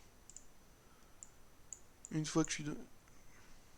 Bouge, petit réseau. Une fois que je suis dans l'état, je fais ma tâche indépendante T2, blablabla, et une fois que j'arrive après T2, je fais un choix entre soit terminer, soit recommencer. Ça doit faire quelque chose. Tic, tic, tic, tic, tic, tic, tic, tic. Lui, c'est l'état initial. Lui, c'est la tâche T1. Lui, c'est le truc avant fork. Lui, c'est le fork. Lui, c'est après fork. Lui, c'est la tâche T2. Lui, c'est l'état de fin. Lui, c'est l'état de relance. Et lui, c'est l'état de terminaison. Alors, comment je finis mon dessin? Normalement, là, vous avez une bonne vision de ce que je peux faire. Si jamais à la fin je me relance, bah, je reviens ici. Hein, au début, il y a un jeton. Voilà. Et si jamais je termine, où est-ce que je vais? Bah, nulle part. D'accord? J'ai une transition puis. Si je suis dans l'état fin, je peux choisir entre soit me relancer, et je reviens là, soit terminer. Et à ce moment-là, bah, le jeton disparaît, et ça représente le fait qu'il y a un thread qui a disparu. Ouais. Et maintenant, le fork, qu'est-ce qu'il fait? Le fork, il déplace, il fabrique un nouveau processus qui refait cette chose-là en entier. Et du coup, on va faire quelque chose comme ça, pour dire que quand je fais un fork, le processus père continue, et le processus fils se met au début. Donc au début, j'ai un thread qui est dans l'état initial, il fait sa transition T1, il est avant son fork, là il fork, et là j'ai un thread qui est dans l'état initial et un thread qui est dans l'état T2. Par exemple, le thread qui est dans l'état après fork. Il peut faire la tâche T2, et là, vous voyez, non déterminisme, il peut choisir de soit se relancer, soit terminer. Si je termine, il disparaît. Et maintenant, la seule transition que je peux faire, c'est la transition T1 du thread fils que je viens de créer. À ce moment-là, je le crée, je fork, je fais T2, et là, je peux choisir de me relancer. Pouf. Et là, je me trouve avec deux jetons ici. Le fils et le fils du fils sont dans le même état. Puis après, je peux jouer un peu comme ça, relancer des trucs, terminer des trucs. Euh, et vous voyez que je peux faire grossir strictement le nombre de jetons dans mon, euh, dans mon réseau. Puisque à chaque fois, je peux choisir de me relancer, mais j'ai créé un nouveau thread qui est dans l'état initial. Donc cette fois-ci, ce qui est intéressant dans cette question-là, c'est que pour représenter le système, on a utilisé la multiplicité des jetons. Le 7 que vous voyez ici, il représente le fait qu'il y a actuellement 7 threads dans le système qui sont à cet endroit-là. Donc si j'écris quelque chose comme ça, si je fais quelque chose comme ça, là je sais qu'il y a eu 9 threads dans mon système, 6 qui sont sur l'état initial, 1 qui vient de faire sa tâche T1 et qui est juste avant un fork, et 2 qui viennent de finir leur tâche T2, qui vont soit terminer, soit se relancer. Donc je peux voir à tout moment combien de threads j'ai, et ça c'est la configuration en nombre de jetons qui nous permet de le dire. Donc cette question elle est importante pour que vous voyez qu'avec les réseaux de Petri, on peut représenter des systèmes potentiellement divergents en termes d'espace. Hein, c'est quelque chose qui peut sembler un peu bizarre, puisqu'ici on a quand on a un thread, ben on fait un truc comme ça. Quand on a trois threads, on fait trois machins comme ça. Et donc on se dit, mais si on a de la création dynamique de threads, est-ce qu'on peut s'en sortir? Et la réponse, qui vient pas tout de suite, mais qui est assez surprenante, c'est que oui, on peut s'en sortir et on peut représenter de la création dynamique de threads avec les réseaux de Petri en utilisant les jetons. D'accord. Euh, Et voilà. Alors, ensuite, on a une petite question philosophique sur les réseaux bornés. On dit qu'une place dans un réseau de Petri est K-bornée quand, dans toutes les configurations atteignables depuis la configuration initiale, elle contient au plus K jetons. Donc c'est pas possible de mettre K plus un jeton dans cette place. Si c'est pas possible de mettre plus de K plus un jeton dans cette place, on dit qu'elle est K bornée. On dit qu'elle est sûre quand elle est imbornée, c'est-à-dire qu'il ne peut pas y avoir plus de 1 jeton dedans. Et on dit qu'un réseau est K-borné ou sûr quand toutes ces places sont K-bornées ou sûres. Donc du coup, on va regarder nos réseaux et on va dire est-ce qu'ils sont K-bornés ou sûrs. Ma machine à café, est-ce qu'elle est K-bornée? Tweet chat, je vous le demande, est-ce que ma machine à café est K-bornée pour un K quelconque? Est-ce qu'elle est 2 bornée, ma machine à café? Est-ce que je peux dire que dans toutes mes places, il y a au plus? Non. Non, évidemment, puisqu'on peut mettre autant de pièces qu'on veut. Donc elle est ni sûre, ni K-bornée pour un K quelconque. Est-ce que dans cette machine à café, il y a une place qui est sûre? Est-ce qu'il y a une place qui est sûre dans cette machine à café? Il peut y avoir au plus un jeton dans la place absence gobelet, c'est vrai. Et ça doit être aussi vrai qu'il peut y avoir au plus un jeton dans cette place-là et cette place-là. Et la raison est que grâce à cette histoire de gobelet, on ne peut pas appuyer 2 fois de suite sur le bouton du café. Il faut d'abord avoir pris son café pour pouvoir appuyer à nouveau. Donc je crois que les 3 places là sont sûres. Il y a 0 ou 1 jeton dedans, et bien sûr la place là n'est pas sûre du tout. Après on peut regarder ici, je me souviens plus trop de celui-là. À mon avis là, toutes les places sont sûres. On peut jamais mettre 2 jetons à aucun endroit. Ici, ça doit être similaire. Je pense pas qu'on... Est-ce qu'on peut... Peut-être on peut envoyer 2 messages de suite, non? Je sais pas. Là, si je mets 2 ressources ici, bah, toutes les places sont sûres, sauf la place ressources, d'accord, qui est 2 bornées. Pour les philosophes, je crois que toutes les places sont sûres. On utilise au plus un jeton à chaque place. Et ici, aucune place n'est sûre, puisque on peut créer à l'infini des threads et les mettre dans les états qu'on veut. À quoi ça sert de faire ça? C'est juste pour vous montrer que quand on travaille sur les réseaux de Petri, on raisonne comme ça. On raisonne sur le fait de est-ce que dans cette classe de réseau de Petri, il y a des, est-ce qu'ils sont sûrs, est-ce qu'ils sont pas sûrs, et puis ça permet d'exprimer les propriétés en fonction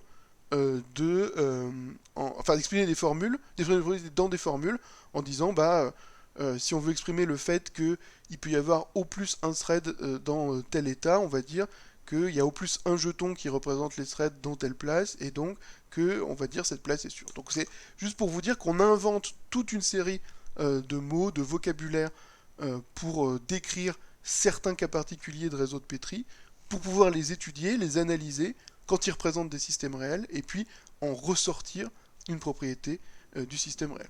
Donc je vais m'arrêter là. L'exercice que vous pouvez faire à la maison, alors bon courage. Il faut que vous preniez un logiciel d'édition de réseau de Petri de votre choix. Je pense que celui-là suffit, hein, celui que j'ai utilisé. Merci à Adrian Yagouche pour son PSTL sur les réseaux de Petri. Sinon, vous pouvez télécharger Pipe, comme je vous disais, ou PN Editor, et vous pouvez essayer de faire les 2 problèmes que vous propose Carlos, le barbier ou le Père Noël. Alors, le barbier, ça va, normalement vous le trouvez sur Wikipédia. Donc l'idée, c'est le barbier, il est dans son... comment on dit? Son salon de coiffure, dans sa barberie. Donc le barbier est dans sa barberie et il a qu'une chaise pour barber les gens. Et il a une salle d'attente avec N chaises. Donc prenez un N fixe, par exemple 3 chaises dans la salle d'attente. Quand il finit de barber un client, le client s'en va. Et lui, il va dans la salle d'attente pour voir s'il y a d'autres clients. S'il y a d'autres clients, il en prend un, il le ramène sur la chaise et il le barbe. Puis après, il recommence, quand il a fini, il va voir est-ce qu'il y en a un suivant. S'il n'y a pas de client dans la salle d'attente, alors il revient à sa chaise et il dort dedans. Les clients, eux, quand ils arrivent, ils regardent ce que fait le barbier. Si le barbier est en train de dormir, alors ils vont le réveiller et il s'assoit directement dans la chaise. Si le barbier est en train de couper une barbe, alors ils se mettent dans la salle d'attente, et s'ils vont dans la salle d'attente, et c'est important, c'est qu'ils ne sont pas directement dans la salle d'attente, c'est qu'ils vont dans la salle d'attente, et s'il y a une chaise libre dans la salle d'attente, ils s'assoient et ils attendent leur tour. Et s'il n'y a pas de chaise libre, alors ils s'en vont du salon. Alors ce qui est important ici, c'est que il faut que quand vous représentiez cette chose-là par un réseau de Petri, vous représentiez par des états, donc par des places, les trajets.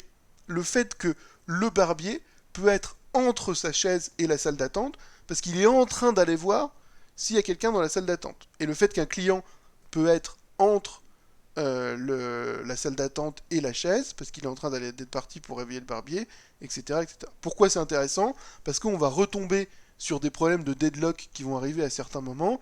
Typiquement, vous avez un client qui va un barbier qui finit un client, qui va dans la salle d'attente pour voir s'il y a du monde, et il n'y a personne dans la salle d'attente. À ce moment-là, il y a un client qui rentre, qui va directement voir le barbier, sauf que entre-temps, le barbier est reparti dormir, et du coup, le client est bloqué, il attend dans la salle d'attente pour toujours, et le barbier s'endort pour toujours. Donc c'est pour ça que c'est un problème classique.